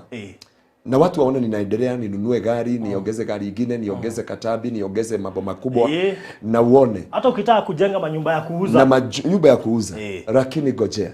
Biblia yuga mundu mwaganu. Si uniinterpretia my brother, wewe ndio unasikiaga ile lugha naongeaga, unaipresia na Kiswahili.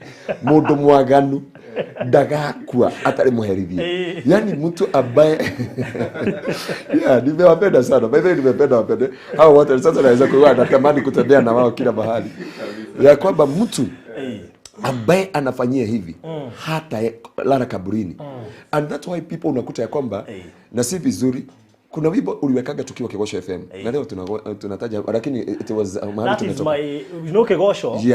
Kigosho gave me a platform.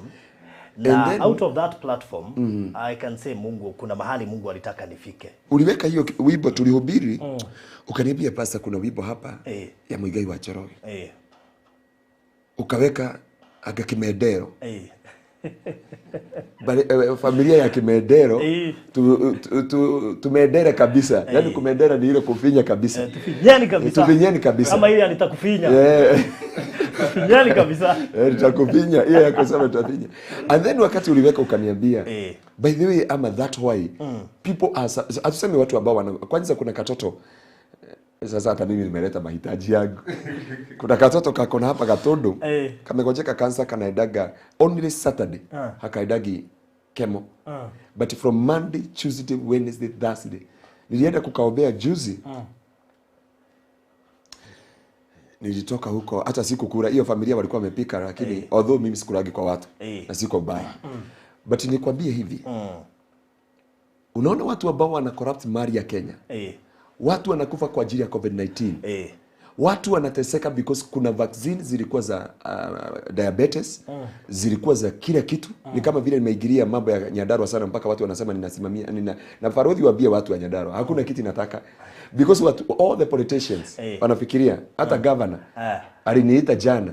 Mimi hakuna kitu nataka ya Nyandarua, but kile nataka Nyandarua ni itoke katika mateka na shida na uchungu wote. So kuna pesa zimeachiliwa mpaka unakuta za hospitali na nini. Sitasema kuhusu kaunti moja. Nilipigiwa na mama. Huyo mama ako nje ya nchi. Akaniambia Faruthi, is a time nilianza cover story ya Isaac. Naambia huwa tunapeana wheelchairs mingi sana. Lakini tukiitisha record ya wenye walipewa.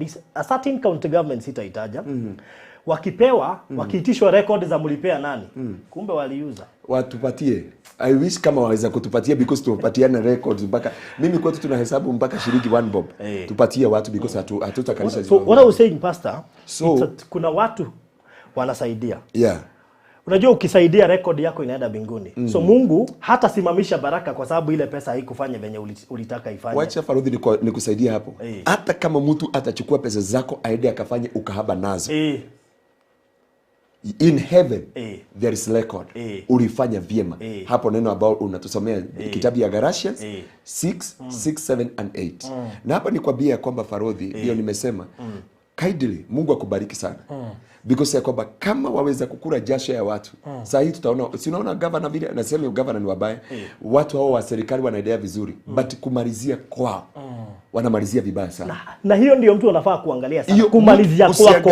Biblia inasema heri mwisho wa jambo kuliko mwanzo wake. Afadhali usimalizie na machozi na uchungu, uletee mpaka jamii yako na watoto wako laana. Katika maisha yako na ulikaa maisha mazuri. Biblia ikasema heri mwisho wa jambo kuliko mwanzo wake. Usijawahi jitajirisha na mali ya watu. Yeah. So kuna watu wengine hata sisi tunasaidia hawataibarikiwa. Yaani tunawaambia mtu nyinyi mnabarikiwa, lakini kuna wengine wetu hawatutaibarikiwa kwa sababu ya kukosa kuwa honest. Kukuwa transparent. Those are the most important things. Kwa sababu watu tunasaidia maybe hawataongea waseme pesa ilikuliwa. But in real sense watakaa na hiyo machungu. Hiyo machungu ikifikia Mungu, hakuna amani utapata. Anyway, Galatians 6:6. 6:6.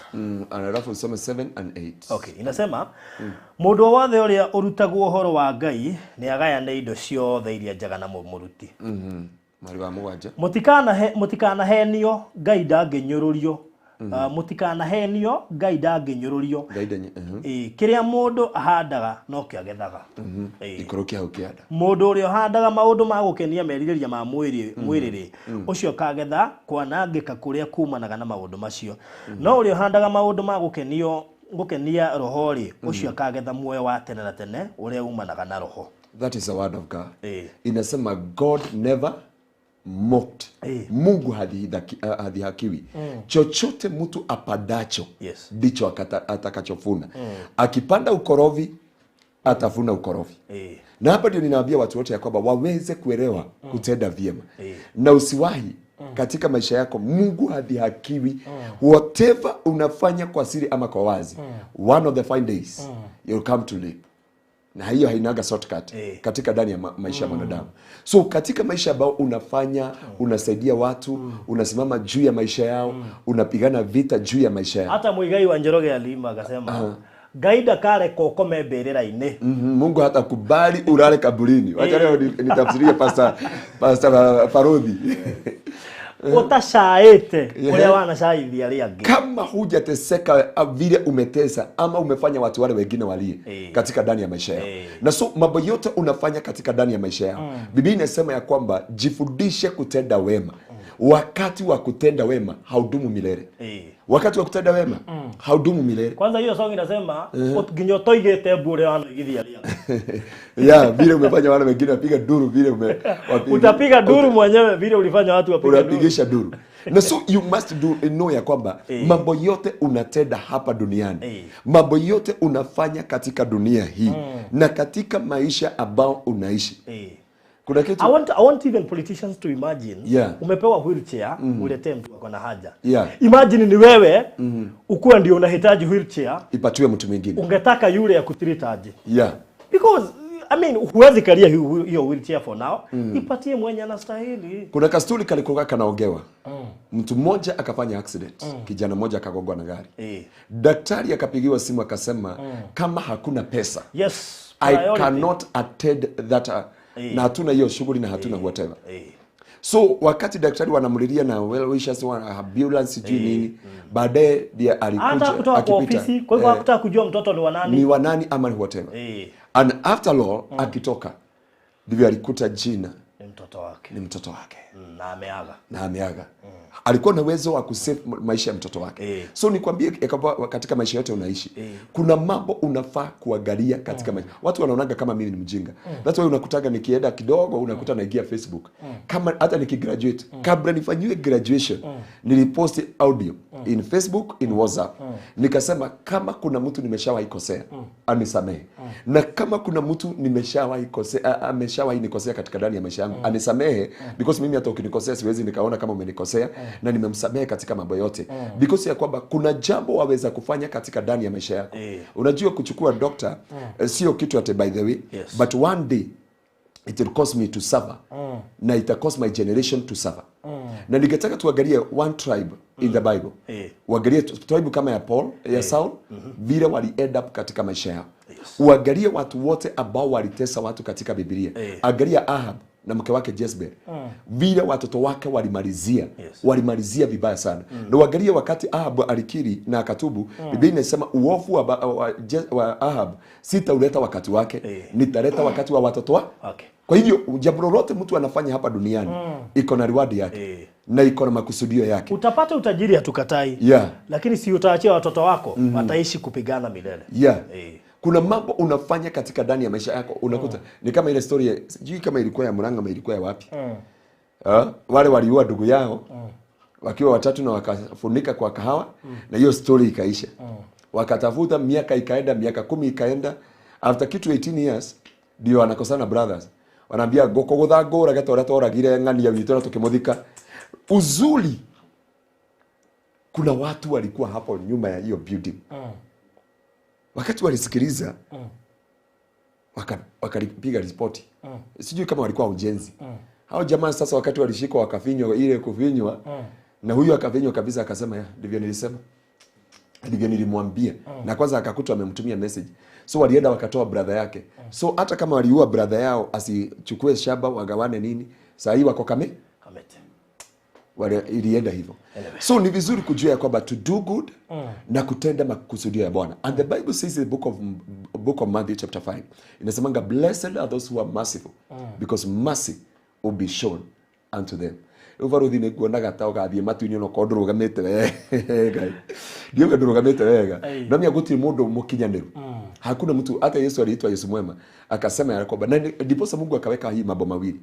Akasema blessed are those who are merciful because mercy will be shown unto them. And the Bible says the book of James chapter 4 inasema ya kwamba the mercy will overcome the judgment of God.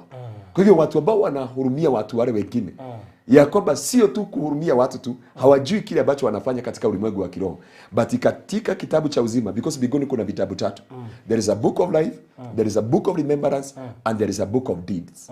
Kuna kitabu ya matendo, kuna kitabu ya uzima, na kuna kitabu ya ukumbusho.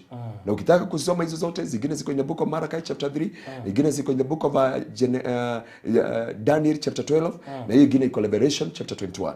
Uta understand all those books. Na Biblia inasema in the book of Revelation, kitabu ya matendo ikafunguliwa. Na ndipo sababu Biblia inasemaga matendo ya mtu ndio itamhukumu. Si Mungu atakuhukumu.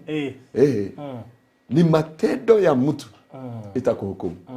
Yesu akasema, nilikuwa na njaa mkanipatia chakula. Nilikuwa uchi mkanipatia mavazi. Nilikuwa korokoroni mkakuja kuniangalia. Nilikuwa mgonjwa mkakuja kuniona. Na watauliza Yesu, je, ni siku gani Yesu ulikuja ukiwa mgonjwa? Na Yesu atawaambia, vile mlifanyia hao wadogo nilituma kwenu, ni mimi mlinifanyia. Hao wengine buzi walikuwa bado wakulia. Atawaambia, mlikuwa na njaa hamkunipatia chakula. Nilikuwa na kiu hamkuninywesha. Nilikuwa mgonjwa hamkuja kuniangalia. Nilikuwa hivi na hamkuja kunitazama. Na watauliza Yesu, Yesu ni siku gani? Tuambie leo. Wakati uligojeka ukaenda Kenyatta. Yesu atawaambia, vile mlifanyia hao wadogo, ni mimi mlinifanyia. Vile hamkuwashughulikia. Biblia inasema akawaambia, enendeni moto wa milele. Kuna watu watachomeka tu. Unaona hao wamesaidiwa kwa ajili ya matendo.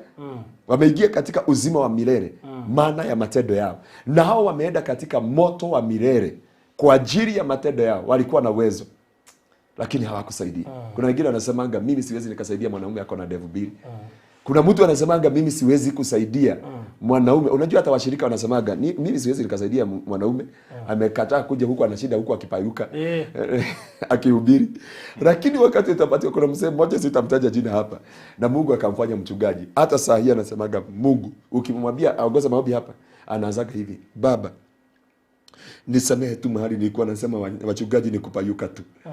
Hii kazi kama ungeniondolea tu nifanye ile kazi nilikuwa nafanya tu ya matatu, nitakutumikia wakati wangu wote, because hii itanifanya niende Jehanamu. Na ndipo wachungaji wengi hawatafika mbinguni. Unajua wachungaji wengi hawatafika mbinguni? Wanapeleka watu mbinguni lakini hawataingia. Wachungaji wengi. Biblia inasema msiwe walimu wengi wa neno, because hukumu itaanzana na maneno yote mlihubiria watu. Kama hamkuyatenda, Jehanamu direct. Ndipo sasa unasikiaga mimi kama ningeulizwa singetamani kuwa pastor. Unasikia mimi nakuja. Afadhali ningekuwa Baruthi, unajua. Unajua sasa kama ningekuwa Baruthi, ningekuwa hapa tu na hoji watu Baadaye kama kuna karanchi ninaenda ninagoga ninarara. Lakini mimi naambia watu fasting ni fast kwanza. Niambie watu kutoa nitoe kwanza. Niambie watu kufuga nifuge kwanza. Niambie watu kusimama na utakatifu nisimame na utakatifu kwanza. Niseme kusaidia watu ninafaa kuwa wa kwanza kusaidia watu. I make sure in our church na siabiagi washirika wetu kuna watu ninalipia school fees. Na kuna my brother kama kijana my brother ameenda university na sijamlipia. So baba yangu akaniita juzi. Lakini nimelipia watu wengine hata siwajui. Because ya kwamba you try what you can do. Hata kuna mtu huwa bado hanielewi vizuri. Yeah. Naweza kosa kufanya kitu kwetu lakini nifanyie mtu mwingine. Maana nikifanya kwetu sijasaidia. Hiyo ni ya familia hiyo. Unajua hii unatoa pesa mfuko huu unaweka hii. Wacha kushida huku ukitutisha ati nilisaidia my sister. Na by the way ni vizuri tuwaambie. Wakati umesaidia mtu wenu, hiyo umetoa mfuko huu, umeleta mfuko hii mwingine. Ndio Mungu atakubariki, lakini ujue umerudisha tu kwenu. Lakini wakati umetoa ukaweka kwingine. You saw umeficha biguni. And that's why Biblia inasema in the book of Ecclesiastes inasema ya kwamba cast your bread into many water. Sasa nataka ujiulize how can you cast a bofro? Sijui kama unaita bofro ama can breast ama whatever. Ukiweka ndani ya maji. Unajua hiyo neno ni mpaka Mungu. Tukienda biguni uulize Danieli kama waliniona nikitesti Mungu na hiyo neno. Nilichukua bucket nikakoroga mkate yote nikaona imeisha. Nikaiweka hapo nikafunika nikakaa ili ni test hii neno. Because niliona hapa kuna mahali Mungu anatupeleka chega hivi. Unajua kuna neno how can God tell us to cast our bread into many water? Kwanza Biblia inasemaga many water. Hivyo ni kama kuchukua mkate kuweka katika baharini. So kuna watu unasaidia unajua hapa ni kutupa nimetupa. Huyu mtu simjui, sijawahi muona. But it's to cast your bread into many water. And many years ya kwamba Biblia inasema you'll have it. That's why nimewaambia there are people who do not struggle in life juu ya kuachilia. Like unajua watu ufikiria nawaambia tu wasaidie na mimi sisaidiangi. Like huyo mwanadada alikuja tukafanya interview hata haikuwa live lakini nikaona hata kama haniambii vile ameniambia maisha yake and that's how God tests you. Kuna vile mtu anaweza kukuelezea uone anahitaji lakini hakuambii anahitaji. But kumsikiza tu uone anahitaji. So nikarudi kwa mfuko. Those cases unaonaga nikitembea kwa Virginia, kwa Hiram, hakuna mtu anaidisha mafuta ya gari. And kama kuna mtu anidisha mafuta ya gari aseme sijawahi. Hata kama anatoka hapa niende Nyahururu, Nyandarua wapi? Siwezi. Naingia kwa petrol station, weka full tank, naenda kazi ya Mungu. Na yeye Mungu hata ikosa kukuwekea. God is so faithful. Kwanza Mungu yeye hata ukifanya kazi yake 50%, yeye atafanya yako 100%. So God is so faithful and God is so gracious. Na hapo ndio naambia watu ya kwamba kusaidia number one, you qualify yourself to be in heaven. The Bible says in the book of John chapter 3 from verse 16, for God so loved the world that he gave. So if you love the community, you give. And that's why nasemaga, if our politician, they love this nation, they must give. Wanafaa kupeana. Imagine, kama wabunge wetu. Akina mheshimiwa Mary Ejabi, anatumanga kila mahali. Hata hizo kesi za Maringo bado ni yeye alituma huko. Alituma huko. Na bado akachanga. Na akachanga. So we are looking the readers about they touch the community. Nilikuwa naambia watu preaching is not about preaching in the altar, but preaching is touching the heart of the community. Kuhubiri si kuhubiri katika madhabahu, lakini vile unaguza mioyo ya watu. Unapatiana hope, unapatiana solution katika ndani ya mwanadamu yoyote. Na unajua huyo mheshimiwa alinishtua, nilipata anakaa huko Maringo. Wow. Anakaa huko. Nikamuuliza kwa nini mheshimiwa kwa Karen Muthaiga ni nini wewe unakaa Maringo? Akaniambia mimi sinaga Maringo hata kama nakaa Maringo. Hata kama nakaa Maringo we need to na akaniambia kaa na watu ujue shida zao. Ukienda huko utajua shida zao. Kaa na wao uwajue. Na by the way tukiwa na yeye tu hapo nasikia mtu anambia mheshimiwa nilifurahia sana unanipea basari, kuna tokea mwingine mheshimiwa hii area ni mimi bado hujanipea basari, unasikia anapiga simu anatumana. Na nikapenda hiyo roho. I wish mheshimiwa watu wanakaanga tu kwa ground. God is so gracious. Na hapo ninakwambia kama unataka kwenda mbinguni, touch the heart of people. And the Bible says na tuangalie hili neno vizuri sana. Na tuangalie vile Mungu alifanya katika mazishi ya Dorcas. Dorcas hakuvuvuliwa kwa ajili ati pastor alisema watu walikuta Paulo. Petro wakamwambia, huyu dada unasikia anaitwa Dorcas. Kazi yake alikuwa kushonea wajane masweta. Sisi wakati huu wa Julai na August hii baridi imevuka hapa, wamama wote wajane anashona na hakuna mtu anataka kujua ni wakabila gani ametoka wapi. Akaulizwa na mtumishi wa Bwana, mnatakaje? Wakasema we are demanding him life yake arudi hai. Ndio tutikoika na hewa huko, hatutakaa na baridi huko. And the Bible says wakati mtumishi wa Bwana alienda kumuombea alifufuka. Sasa just ask yourself, matendo ambao unatendea watu wale wengine kama yaweza kufanya hata watu wakutetee ukipigwa na mob. Live selfless life. Yeah. Sitake kuishi maisha mazuri sana. Kuna neno ambao ninaogopa kulisoma siku ya leo. Liko in the book of James. Sijui kwa nini hiyo neno linasema hivyo. Lakini linasema watu wale wanajinonesha.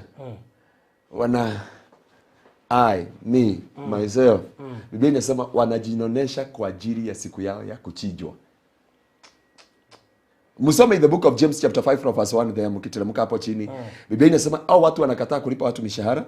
Watu hao wanadhulumu hao watu, wanajitajirisha na kujitajirisha kwao sasa. Ndio Biblia inasema wanajinonesha kwa ajili ya siku ya kuchinjwa.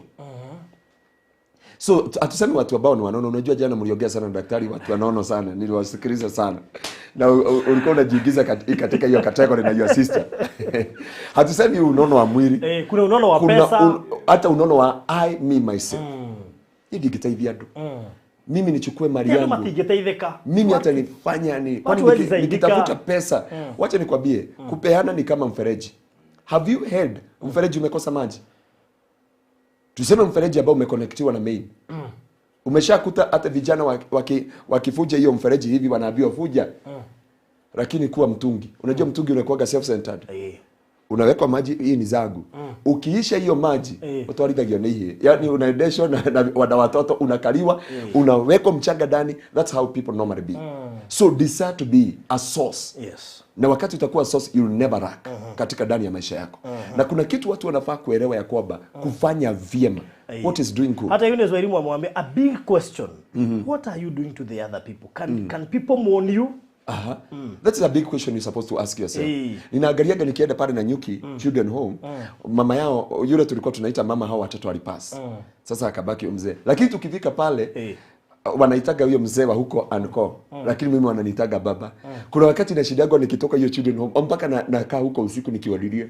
Unaangalia kuna twingine ni kabila zote, kuna kingine kanaitwa Ruto huko ndani, kuna kingine ukiangalia hao watoto wakati unaacha unawaguza mioyo yao wakikuombea ukiondoka mahali pale.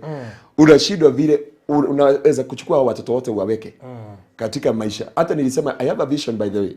Nikimaliza kununua uwanja wa kanisa na kanisa, ninataka kujenga children home. And the children home ambao utaweka hao watoto hatutawapelekea, na nimeamua by the way hata watu wale wanaleta maguo, nimewaambia sitawaipeleka children home guo mzee.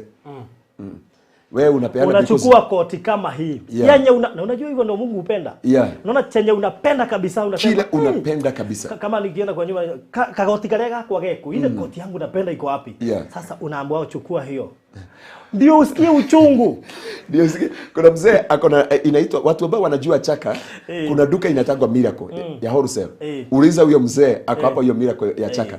Na wasichana wake hapo, mmoja amemaliza university, sasa wamekuwa marafiki zangu. Mpaka huyo mzee ananiulizaga, pastor, yani unajua watu wengine wanatuambiaga chakula ambayo ni zimeharibika. Lakini wewe unakuja unaitisha mshere mzuri, sabuni unachukua ile ya Menegai, everything ambao unachukua. Ninamwambia hao watoto watafurahia because ya kwamba umewapatia kiatu because hawana.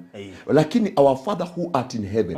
Biblia inasema in the book of Jeremiah, mimi Mungu huchunguza viuno vya moyo na mawazo ya mwanadamu, nikilipa mtu kulingana na maombi ambayo ameniomba. So ukiomba kitu cha kwanza Mungu anafanya, anachunguza viuno vya moyo wako. Na anachunguza moyo ili akuriward according vile unataka kufanyiwa. So Baruthi, wewe taweza kwenda mbele ya watu tukiwa tumepanga line hivi. Mwaweza kuwa watu ambao mnakuaga na moyo wa kusaidiana. Lakini tuone maombi yako imejibiwa ama ya yule mwingine, because Mungu anachunguza viuno vya moyo. Kwa hivyo ikiwa nataka kwenda kusaidia Pastor Garuya, niende ni behave kama ni shopping yangu nafanya. So kila kitu nanunua kwa nyumba yangu. Kile unafaa kufanya. Kuna kanisa nilikuwa nimeenda kuhubiri. Wa challenge hao wapendo. Because wanaangalia mchungaji wao. By the way, mchungaji alikuwa amegongwa na masaa na siku ubaya. Lakini wanaangalia uga zikienda kupata wadudu. Unajua uga ikikaa sana inapata wadudu ndani. Kama hujaikula uga iko na wadudu, kuna kajago haujapitia. Kama hamujaifika mahali unafanya uga hivi, unatoa vidudu, unasikia hiyo uga ukikula ugali inakuwa na kachuri. Zile ni za spiders zinaitwa aje? Ile makobo spider. Lakini kama Baruthi haujaikuta ugali ya ugali, uga ya ugali iko na vidudu na unaipika. Mpaka una assume because imekataa kutoka zote. Unasema tupike hii. Nimekula hiyo ugali diposa nakwambia kwamba ina taste kama iko na chumvi nyingine, kaukali kingine hujui inatoka wapi. So mahali Mungu ametoa, so, wacha mimi naambiaga mtu yoyote ambaye umeshawahi lipisha the house girl kikombe ama sahani amefunja na wewe ulishindwa kujioshea ukamlipisha, ninakwambia tu sitaongeza hapo because kuna mahali Paulo alikuwa anasema ni mimi. Usiwahi lipa house girl na guo yako atumkata mshahara nilikupatia guo. Kama unataka kumpatia guo mpeleke kwa duka, sio zako. Mpeleke kwa duka. Vile unanunulia watoto wako, vile unaweka watoto wako, mweke vile. Na ukifanya hivyo, there is a reward in heaven. That's what the Bible says. Na sijui kama tutataka wakati mwingine, the 76 verses in the Bible about zinasema how you supposed to live with other people. Vile unafaa kukaa na watu wale wengine. Sasa kuna rafiki yangu mwenye alikuwa anafanya hivyo na yeye ndiye alinifunza. Kaniambia anaingia supermarket na bibi yake. Anafanya shopping. Bibi anachukua ile unga kubwa. Bibi anachukua nini? Wakifika kwa kulipa wanalipa. Wakitoka kwa mlango anaambia bibi hizi si za nyumbani. Acha tupige mahali nataka. Anataka tu bibi achukue kila kitu kizuri. That's great. Unaambia bibi chukua chochote chenye unataka kwa hii supermarket. After bill inakuja karibu 15k. Sasa bibi kuna furaha hii, mume wangu ananipenda. Bwanake anamwambia sasa mahali nataka tuende na hii shopping. Unaona bibi sasa huyu mume wangu. And that's what anaenda kama ameingia children's home. Ni zao watoto.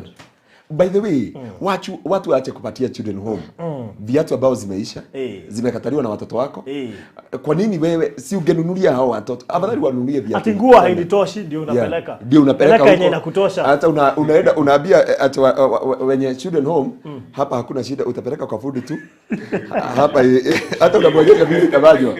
Unabonyesha vile itabanywa. Hapo unakuja hata na fundi. Mpaka unakuja na fundi unamwambia hapa atapunguza hivi, hapa atafanya hivi. Can you enter into that? No, wewe haukuhoga Mungu. Baruthi was a rich man. Na Mungu akanigoga back to beggar. There is a time I had money. There is a time I had a big stomach. Nilikuwa na kilo 104. Nilikuwa na katabi, nilikuwa naongea nikiifanya hivi. Na naona other is C minus. Sasa hivi unaniona niko C minus. Usiwahi cheza na Mungu. Sasa hivi kuna my brother, kuna wakati nilikuwa na D plus. Unajua D plus ni ile. Kuna D brain ni ile inakaa hivi. Haya kuna hii D minus ni ile inakaa hivi. D brain ni ile inakaa hivi. Na kuna ile D plus inakaa hivi. Hata ukikaa hapa unakaa hivi. Yaani unateseka kukaa chini. Na sasa niko na C minus. Ukiniambia mkono kuja hapa, ukiingia hapa unaenda hii, niko na C minus. Because God is not a respecter of person. Na sasa hapa ndio unajua kwamba sasa Eunice amesema mimi nishawahi lipishwa vikombe, sahani, mwavuli, thamos. Msamehe tu. Because kumsamehe kwako kutafanya siku moja Mungu amuondolee mabaya. Because Mungu Biblia inasemaga kwamba kuna mahali soma in the book of Job. Job inasema ya kwamba kuna milima ilikuwa inatoka moshi. Mimi Mungu nikaibadilisha. Nikatoa hiyo moto, nikasidiria theluji kwa ajili ya siku yangu ya hukumu. Sasa angalia Mount Kenya iko hapa. Angalia Mount Kilimanjaro iko na hapa. Hiyo ni silaha za Mungu za vita. Ukisoma hapo chini inasema ya kwamba kutakuwa na mlima wa maguo watu wakitoroka. Hiyo siku yangu ya ghadhabu ya Bwana. So usione Biblia ya Mungu kama amekunyamazia ukifanya vile unafanya, ujue kuna siku ya ubaya inakuja. So ni vizuri ya kwamba watu wanauliza uko na picha? Picha? Ya hiyo siku unajua siku hizi mpaka Facebook ukiweka kitu ulizo uko na video. Unauliza kama uko na video. I wish kama Baruthi aweza kupatia my father and my mom and my brother interview nikiwa nimejificha na hapa kwa reception. Sasa wapatie stories zangu. Hapa baba yangu na mama yangu na my brother na mzee mmoja anaitwa Mohamed Bashir, ni Muislamu. Ako mahali pale na Nyuki. Wao ndio walinitoa kule Thika, wakanileta Kenyatta because sister yao ako Kenyatta. Hapo ndio nilikaa in coma for 1 year 6 months and God gave me the second chance to live. Sasa hao waweza kuwatolea historia zangu na wakwambia vile nilikuwa natoshana. Na ukiniangalia hata huku nakuaga na stretch mark. I think I don't know. Nilikuwa nikuuliza kama daktari aweza kutoa stretch mark. Yeah, because unajua watu wengine tunachagwa na stress huku because ya kwamba tulikuwa wanono na nyama hatujui zilienda wapi. Wewe unajua ukiniona alafu ukonde unaachwa na stretch. Unaachwa na stretch mark. Kama uko nazo. Mimi niko nazo lakini mnono wewe. Niko na stress. Saidi niko na stress. Stretch mark na saidi na huku waweza kuona na hapa kwa tumbo kidogo. Kwa hivyo unakumbuka kuna wakati tumbo. Sasa tunasema tunataka kujua ulifanya nini utajiri ikarudi chini. Haya, number 1, kile ambacho kilifanyika katika ndani ya maisha yangu. Na hii it is a testimony of another time. Kuna mtu amesema testimony imeahirishwa hivi leo na nikashukuru Bwana. Leo nimeshukuru Bwana. Mungu leo amefanya miujiza. Hii ndio tunasemaga kushukuru Bwana. Leo tunashukuru Bwana by the way. Hata mimi kuna muujiza umefanyika siku ya leo. Kama Naomi akiwa kule Dubai alikuwa amegojea sana. Lakini kile ambacho nataka kusema ya kwamba after that, by the way, nilikuwa na salon, nilikuwa na kinyozi, nilikuwa nafanya beauty therapy, machaji na whatever, nilikuwa na butchery, nilikuwa na charging ya battery na whatever, nilikuwa na hiyo vitu yote.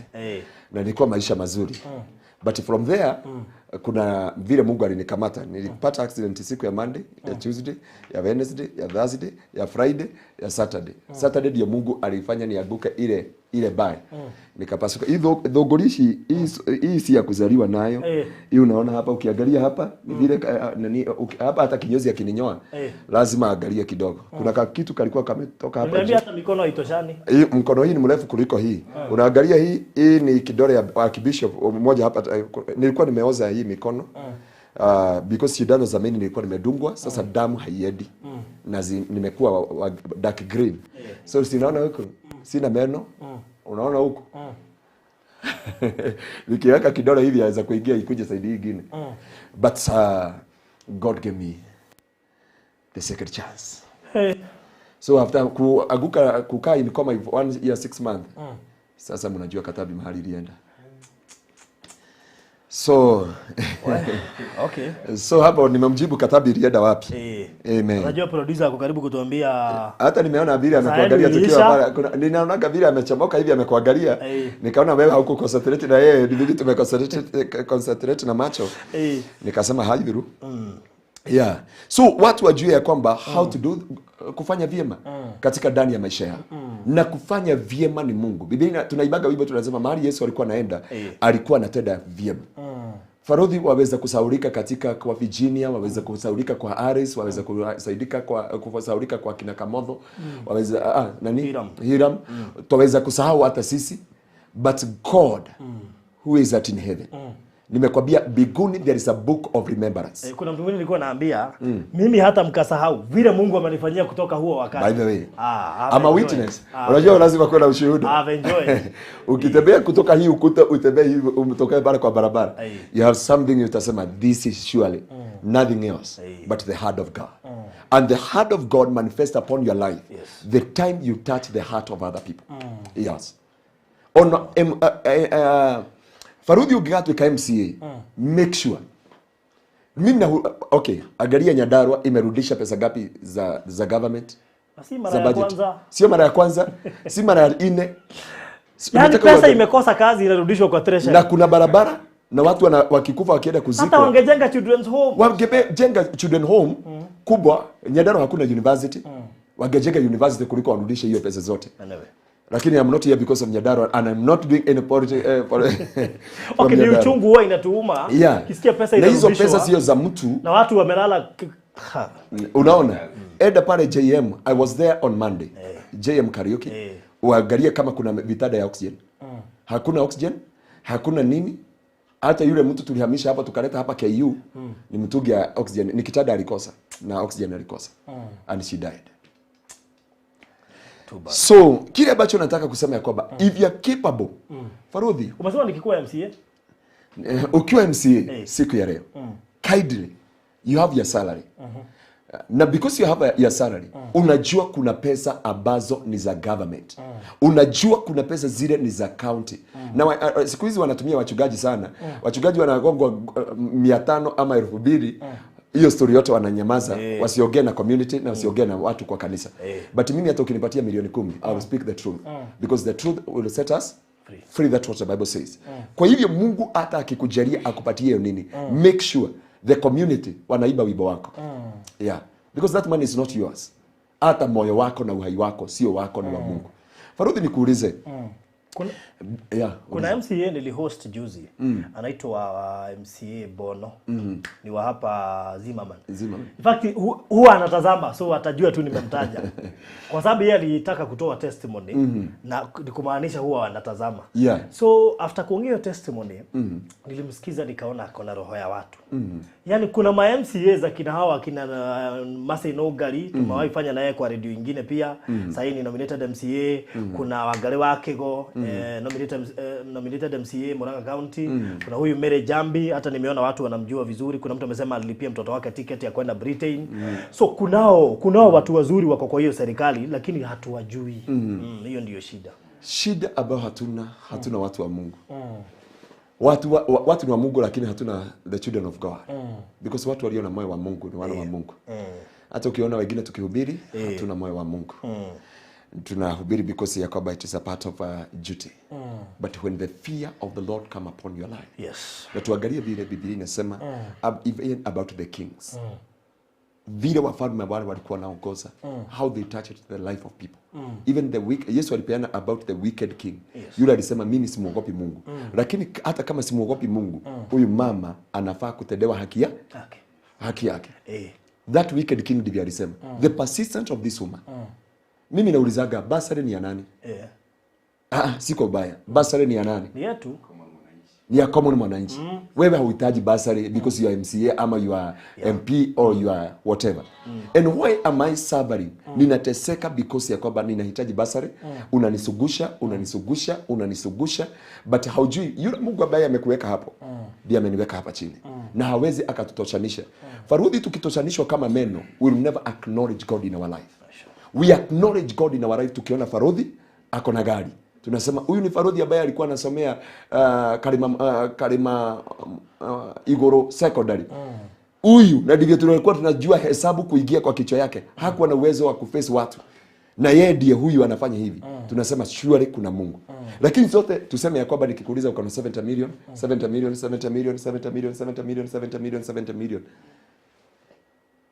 Tutatengeneza tuseme ya kwamba from today hatuhitaji Mungu because we are rich. Lakini Mungu tunatakaga Mungu because akiona vile tunatesheka. But then you know ukiwa maskini unahitaji Mungu sana. Unahitaji Mungu katika mambo yote. And do people know wakati uko tajiri ndio unahitaji Mungu hata zaidi. Wakati unajua tukiulizwa mtu yule anahitaji Mungu hii dunia ni Uhuru Kenyatta. Hata sio sisi. Yule ambaye anahitaji Mungu sahihi na tunafaa kumsikia Karura. Tunataka kumsikia prayer center. Hatutaki kumsikia prayer kule State House ni Uhuru Kenyatta. Yule mtu tunafaa kusikia yeye ndiye anaosha choo za prayer center na kuambia watu ni wacha ni watadazie, wacha ni mimi napaguza hivi. Ni deputy president. Lakini shida ni hii. Kokaira Jehova Irene ade monyamaru gai wakwa na mathina maige orio ngulirikanaga gai munyobi na riria njiganĩire na maundu mathi ndingĩmũririkana gai wakwa. Na heo goinete ti makopokopo. Mwathani ti makopokopo na bura. Diane kamwikia rungu oriri. Tunasema Mungu sio gambut. Wakati jua linawaka unamweka kukinyesha unamvaa. Jua likiwaka sana unaweka chini ya kitanda. Na hapo ndio watu wote wanafaa kujua. Tuliwapea example juzi. Ya yule mtu ameretire kwa jeshi akajenga kanisa kubwa sana. Mkubwa wa jeshi. Aliretire akajenga kanisa. Alikuwa anaitwa ni Karangi ama ni nani? Ni si Karangi. Amesaulika huyu. Amesaulika huyu, ameretire. Karagi alikuwa ameretire kitambo. Kuna huyu mwingine amekuja. Kabla sasa huyu wa kwetu amekuja. By the way, huyo mkubwa wa jeshi wa kwetu. Ukitoka kwetu unaenda just at not more than 1 kilometer. Unafika kwake. Na kile ninataka kusema siku ya leo. Do you have a legacy katika maisha yako? Watu waweza kukumbuka. Watu walisema Moi ni mbaya. Lakini ukiuliza Farodhi anasemaga maziwa ya Nyayo. Wanasemaga maziwa ya Nyayo. Farodhi kwanza hakuwa anataka ya gao. Ile ilikuwa na gao wawili, alikuwa anataka ya boxer ama ya kile kingine. Na hapa ndio naambia watu wote ya kwamba katika maisha ambayo tunaishi, katika maisha yetu, kuna mambo tunahitaji kuangalia. You live a legacy. Katika maisha yote unaishi katika dunia hii. Kuna watu umegusa katika maisha yako. Kuna watu ambao umekuwa na nafasi ya Mungu. Mungu alikuwa na uwezo wa kuponya watu, but aliweka madaktari watibu watu. Wakitibu watu ili kujulikana ni Mungu. Napendaga ile hospitali unaenda unakuta zimeandika we treat but God heals. God heals. Wanajua. Na kuna daktari mmoja nitakuonyeshana na yeye. Huyo daktari hata ukimpigia simu hata kama hayuko duty, anakuaga kule Nyayo ward kule engineer. Huyo daktari hata nikimpigia nimwambie nikiwa huku Nairobi, ananiambiaga pastor usisubuke. Ni mimi nimetoka duty asubuhi but I'll work at anaitagwa Irongo. That guy. Hata nikimpigia nikiwa Nairobi, mtu anipigia niambia pastor na simjui, nikusikia kwa Farodhi tuko Nyayo ward, tutafanya namna gani? Namwambiaga uko wapi? Engineer. Enda mpaka hospitali ambayo iko Nyayo ward, Nyandarua. Unipigie daktari, mpaka ananiambiaga pastor usiwe na shida, wewe patiana namba yangu. Ukipatiana namba yangu, I'll contact those people. Sio lazima uwe na pesa uguza maisha ya watu, but waweza kuguza maisha ya mtu, kusimama na huyo mtu katika ndani ya maisha yake. Amen. Tunaenda kasita. Dakika 6 sasa, kuna kitu nataka tuingie kabla sasa tujaomba. Nataka tusomee in the book of Isaiah 42. Isaiah 22. Because ya kwamba kuna kitu nataka kukwambia na tuweze kuelewa siku ya leo. Na hii tunaongelea Farodhi na watu wale ambao wanasaidiana sana. Ni vizuri kujua kwamba sometime you fight with the forces and powers ambazo who hinder the destiny of people. Ukisikia Kiingereza iko na huyu brother, hata kama kwa Kiingereza ndio inatengenezagiwa, kabla ifike Central inakuaga na maji sufuria mbili. Kiingereza inatoka hapa Kisumu. Maji ifika Central. Kabla ifike huko ipite Nakuru, ipite imekuwa diluted. Ikifika hapa sasa wao wanasemaga God, sisi tunasemaga God. God mpaka unaweka hiyo unasikika huyo Mkikuyu halisi. Ukisikia hiyo ni kusema ako na destiny kubwa, ako na hatima kubwa, but there is a forces and powers. Zinasema this man will never be established. Kuna watu wako America, but there is a forces and dominions and a power of darkness zinasema this man will never be established. Na so that's why tunataka kuangalia kwamba tulipeana mfano mzuri tukasema ya kwamba you can have a burden to do something. Na wakati uko na mzigo tukasema Kenya haingekuwa na vita ya Al-Shabaab na mambo yale mengine. Imekuwa na vita because ilienda kusaidia Somalia. Kuna vile waweza kwenda kusaidia mtu fulani. Wewe sasa ni Kenya. Ulienda kusaidia watu wako Somalia kuwaokoa, Al-Shabaab nao wakaribisha. Sasa they cannot enable to attack you. Waweza kuangalia familia yako, sisters zako, watoto wako, gari yako. Hata wakati Ligongo anasema ndio hiyo, nilisema Mungu kusiwe na repercussion na hit back na counter attack because of the good work he is doing. Yeah, that's why tunaambiaga wachungaji wote lazima ukuwe na intercessor wanasimama na wewe. Watu kama Farodhi, you need people that na hawako hapa because unawasaidia. Hata wakikuja kuomba hapa usiwanunulie chai. Ni kama unataka kuwapatia, but they are there, they are dying with you to make sure Farodhi amesucceed katika maisha yake. That is the reason. Tusomee Isaiah 42 from verse 22. Isaiah 42 from verse 22. Haya. No riri, andũ aya nĩ matahĩtwo na magatunywo indo. Andũ aya watu wao wamenyang'anywa na wameporwa mali yao. Othe manyitĩtwo na mitego marima-inĩ. Wote wametegwa na mitego katika mashimo. Ona makahithwo njera thĩinĩ. Na wengine wamewekwa katika jela. Matuĩkĩte ta nyamũ cia kũguĩmwo. Wamekuwa kama wanyama wa kuidwa. Na gũtirĩ mũndũ ũngĩmahonokia. Na hakuna mtu wa kuwaokoa. Maikarĩte marĩ atahe. Wamekaa kama wametekwa mateka. Na gũtirĩ mũndũ ũngiuga atĩrĩ. Hakuna mtu aweza kusema nĩ macokio kwao. Warejeshwe ama watoke katika hiyo jela. Sasa nani amekuja kuambia hawa watoke katika shida zile walikuwa aibu yao? Nataka tuangalie hapa Baruthi. Nani amekuja kusema hao watoke? Walikuwa na aibu na machozi. Unasikia hata alikuwa anaokoa jahazi. Simu yake wakati alipatiwa na yule amemwajiri. Alilipa nini? Okoa jahazi kwanza. Okoa jahazi. So nani alisema toka katika hiyo aibu na kuzika mtoto? Sisi. Bwana asifiwe. Dada yetu ameambiwa you never get married, hautasomesha watoto utakufa, lakini Mungu akamfanya asurvive na mpaka sahi. Sasa Biblia inasema ya kwamba na hata wa brother. Umeona sasa imeandikwa yeye anahitaji sahi atafute slim tall, aache hii magari kubwa alikuwa anatafuta. Hiyo gari kubwa atanunua mwenyewe. Hiyo gari kubwa atatafuta yeye mwenyewe. But wacha nikwambie vile Biblia inasema. Mungu alikuwa anasema hii neno. Akasema ya kwamba watu hawa wameporwa mali zao. Yes. Wamenyang'anywa ushindi wao. Baadaye wamefungwa katika mashimo na katika jela. So kuna forces zinasemanga ya kwamba watu hawa hawatatajirika. Watu hawa hawataingia to another level. Watu hawa hawatakuwa na marriage, hawatakuwa na ushindi. Ukisikia wa brother there vile ametuambia amesoma, hata kama amepata kazi saa hii, ukisikia masomo yake na ni mtu ambaye alikuwa amefika to this depression. So ni kuonekana masomo yake, unajua mali haijataja ni pesa. Mali ni vitu zile unakuwa nazo. Waweza kuwa na gari ni mali, waweza kuwa na mke ni gari ni mali, waweza kuwa na familia ni mali, waweza kuwa na masomo ni mali yako. Because ya kwamba niliambia watu ya kwamba mambo yale yaweza kukuingiza katika destiny sana ni Mungu. Na pia unajua ya kwamba hawezi ukaajiriwa kazi ya accountant wa benki na huku ingia mpaka standard 1. Customer ukifarudhi na anataka Kiingereza utamuongeleshaje? So kuna mambo unajua ya kwamba hata masomo yako ni mali. Kwa hivyo Biblia inasema wamenyang'anywa mali zao, wamenyang'anywa mambo yao, wamewekwa baadaye katika jela. Na wamewekwa katika shimo. Na wametekwa mateka. Lakini hakuna mtu hata mmoja anasema toka. So ulimwengu huu una make sure hakuna mtu atawaambia toka. And that way unakutaka sometimes there is hit back and counter attack and repercussion katika maisha ya mtu. So wakati unaona ile jambo ni vizuri hata kuombea watu wale unawasaidia. Ninataka kukwambia jambo hili na sasa mimi watu wasisaidiwe. Wana wa Israeli walitolewa Misri. Lakini Misri haukutoka ndani yao. Walipofika katika jogoni wakienda katika destiny yao, walitamani marege ya Misri. Kwa hivyo sio wao, there was a spirit within them. Ilikuwa inasema watu hawa, how can they go to the Canaan? Na ni vizuri kusema ya kwamba leo tulikuwa tunaongea, kuna mahali nilikuwa nahubiri asubuhi.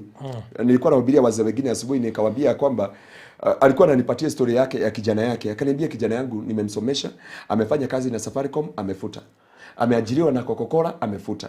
Saa hii kijana yake hana kazi, hata anakopa kinyozi. So akaniambia, pastor, what does this mean?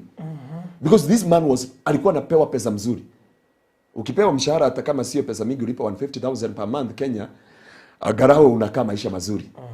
Because ya kwamba within 1 year, my brother hapa anasema anafanya kazi ya MJE ni 500. Ndio atalipa nyumba naye, apeleke bibi Saron, chakula hiyo 500. Alipa school, afanye nini? Usicheke dada yetu anafungua duka inaisha. Hebu enda duka, weka hii Baruthi duka. Unajua mkate unaletaga pesa ngapi? Faida. Tuongee ukweli. Mkate unaletaga pesa ngapi kwa siku? Nasikia sijui 5 bob. Ni 5, yeah? Ni 5 bob. Kwa hivyo siku mzima kutoka asubuhi mpaka jioni auze mikate 2. Pesa ngapi? 10 bob. Majani ile ya 5 bob inaletaga pesa ngapi? Because ako huko mashinani. Let us come to the reality. Kwa hivyo inaleta shilingi 1. Kwa hivyo siku mzima faida yake huyu dada amepata 60 shillings. Tuseme the whole day. Maziwa packet moja ya kupika chai kwake ni pesa ngapi sasa? 55. Mnaonekana mmekaa sana bila kufanya. Mnatumana kwa hivyo ni wewe unaidagia. So kuna tuangalie watu ambao wanatumana. Wanasema ni 50. Lakini kuna wakati maziwa imefika 55 hapo. Kuna wakati mkate umefika 55. So akikunywa mkate na chai asubuhi ni 55, ni 110. Faida ile amepata kwa hiyo biashara ilikuwa gapi? Kwa hivyo ameingilia mpaka So msiseme hajui kujipanga katika duka. Alafu kuna wenye wanakopa. Na kuna watu wa kukopa ndio wengi. Hii ni wakati wa COVID-19. Watu wa kukopa ndio wengi kuliko watu wa kununua. Ukikopa mkate na ni 55 na faida yangu ni 5. Akimake mistake akule gumu moja. Unaona gumu? Hasara imeingia hapo. Na akona watoto wangapi? Kwa hivyo akule gumu moja na mtoto akule gumu na yule mwingine gumu. Hasara imeingia hivyo. Kwa hivyo wewe utashindwa, mtasema huyu dada tulimwekea duka kwani hafikirii huyu hata ukimsaidia hata atokana. Ujue tumefanya breakfast peke yake inamuingiza hasara ya faida ile angepata hiyo siku. Shilingi tumepata ni shilingi 45 hasara kwa hiyo siku. Ukitembea kwake ingia kwa duka. Lunch hatuja hesabu. Lunch akule 200 na hao watoto wake. Na jioni akule 200. So duka imeleta 60 bob na kwa siku ametumia 500. Duka imeisha. Sasa hiyo ndio the reality. Nimeita watu wangu wa kanisa nikawaambia wacheni niwaonyeshe vile pesa za kanisa zinapangwa. Okay, mimi napenda sana. Hata ile kampuni nilikuwa nafanya kazi kitambo, walikuwa wananiita Mr. Thinker. Walikuwa wananiita Mr. Thinker because kazi yangu kile nilikuwa nafanya mahesabu yote. I do mahesabu yote hata masaa ma whatever. So nikaambia wazee wa kanisa hii ndio kitu tunaangalia. Sasa tunaangalia hapa. Kuna maroho inasema huyu nani huyu anamtoa aweke duka. Unless you speak out to these demons. And these demons has it a repercussion kwa huyu. Has it watakaji mwingine has it a repercussion kwa wale wamesaidiana. Zinaletaga kwa waya. Hata wakati stima ile waya ina connect kutoka kwa socket hapa mpaka hapa ndio unakutaga inaga. So Baruthi, you need a lot of prayer. Na hao wanahitaji a lot of prayer. Tuwaombe because tunataka kumshukuru Bwana. Tumwambie Mungu apokee sifa na utukufu. Nimetaka wa confess walihitaji usaidizi. Walihitaji usaidizi. Sikuwa ni mimi nilienda kwa ile wameagree nikawaambia nataka kukusaidia lakini haukutaka. Wame confess walikuwa wanahitaji usaidizi. So hapa ndio tunataka kutangaza hata katika ndani ya maisha yao. Watasimama. Bure tumefurahia amepata kazi na amelipa nyumba miezi gapi? Miezi 4. Amejipanga na ameweka akiba. Unasikia? Amefanya kuna testimony imetoa hapo alikwambianga so nikajua huyu ni aliago dhone idha ameshawaigogo na masaa. Ukisikia mtu anajipanga analipa nyumba mpaka hiyo miezi yote ya kwamba Mungu akaweza kumsaidia katika kila jambo na katika maisha yale anaishi.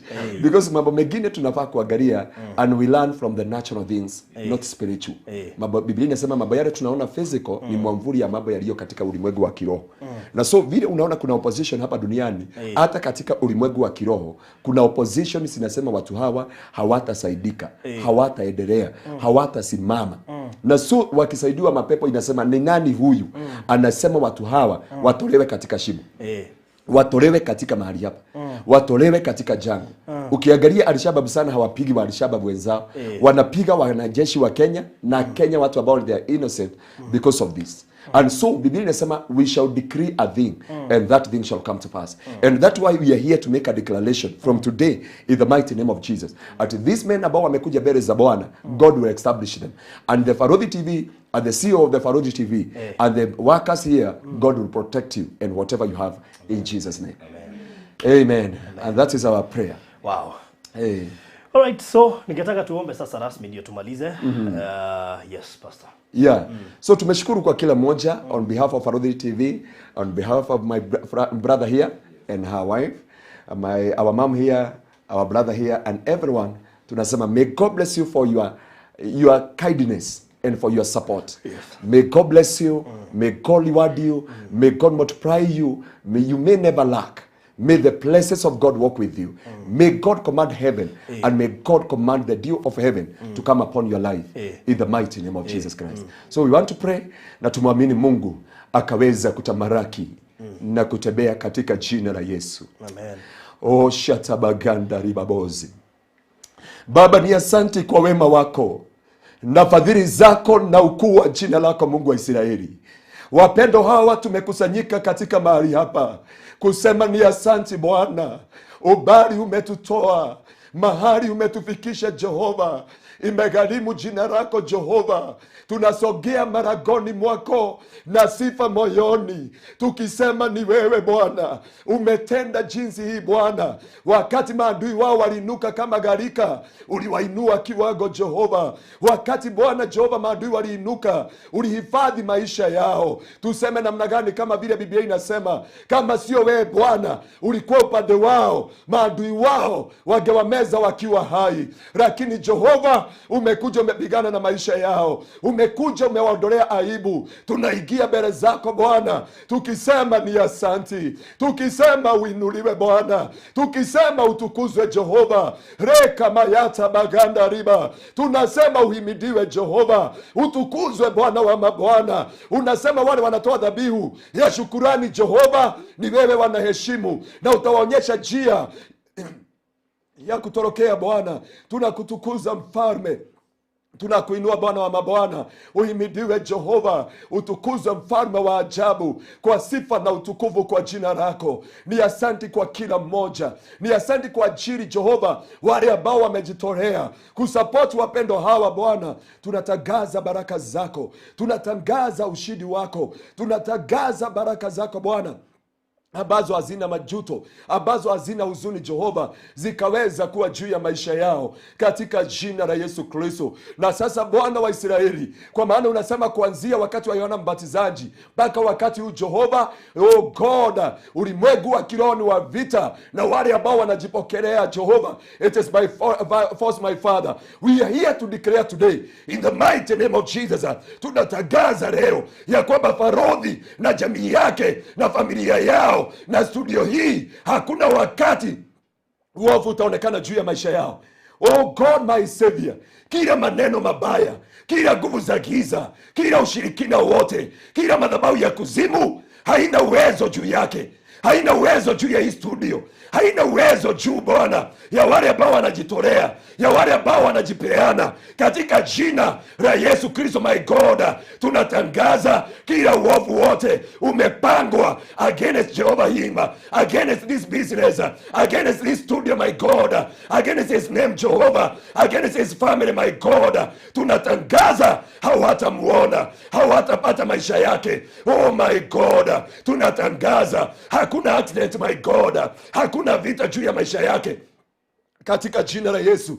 Tunatangaza uara Bwana, tunatangaza damu ya Yesu aondokapo na arudipo, wakati anarara, wakati anaketi, wakati anakula, wakati anaigana na watu wale wengine. Tunaomba siku ya leo ukamlinde na mabaya yote, ukamlinde na maovu yote katika jina la Yesu Kristo, my God.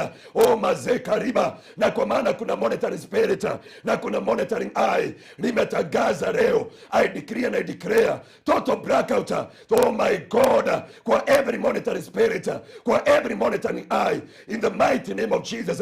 And we are here to decree and to declare, my God, in the book of Numbers 23:23, no sorcery, no divination in the house of Jacob.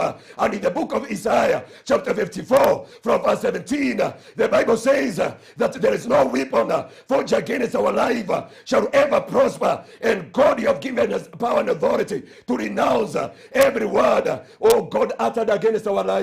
Kila neno baya limenenwa juu ya maisha yake, juu ya hii studio Bwana, juu ya hatima yake na destiny yake, tunatangaza ukamfunike kwa damu ya Yesu Kristo, kwa sifa na utukufu kwa jina la Yesu. Uhimidiwe Bwana na utukuzwe Mungu wa rehema. Tunaombea mafani wetu Jehova, mahali popote walipo Jehova, wale wanasimama na hii kazi, wale wanasimama na wapendo hawa, tunatangaza Jehova ukawabariki na hakuna vita vya kiroho, kwa sifa na utukufu kwa jina lako. Na wapendo hawa Bwana, tunatangazia ufalme wote unapigana na maisha yao, wasifanyike kile Mungu alikusudia. I am here Jehova to unlock their potential, to unlock their destiny in the mighty name of Jesus. I'm here to decree and to declare they will achieve their goal, they will give back their destiny in the mighty name of Jesus. Ninawafungulishia ushindi wao. We pray for the divine connection to their destiny helpers in the mighty name of Jesus. Thank you everlasting Father. Tunaombea mfanyikazi wote wanafanya na Baruthi, wacha ukawabariki, wacha ukaweza kuwa baraka katika hii studio Bwana, kwa sifa na utukufu kwa jina la Yesu. Tunanena baraka zako, tunanena ushindi wako Jehova, kwa sifa na utukufu kwa jina lako. Uhimidiwe na utukuzwe, uabudiwe, kwa maana wewe ni Jehova. Na kutoka siku ya leo, wacha kuwe na mwanzo mpya, wacha kuwe na ushindi wako, na jina lako liweze kuonekana juu ya maisha yao, kwa sifa na utukufu kwa jina la Yesu. Uhimidiwe na utukuzwe, uabudiwe, kwa maana wewe ni mkuu, wewe ni Mungu wa vyote, mtakatifu wa ushindi. Jina lako lihimidiwe na liabudiwe, na ni katika jina la Baba na la Mwana na Roho Mtakatifu. Mungu Baba, tumeweza kuomba na hata kuamini. Amen. Amen. Amen. Amen. Amen. Wow. Yes. Hey. To God be the glory. So powerful. To God be the glory. Amen. God is so gracious and merciful. Na so ni vizuri tuamini kutoka siku ya leo. There is a new beginning. Farodhi, there is no wickedness. There is no evil will ever be forged against your life. Because many people, they can be against you because what you are doing, you are challenging them.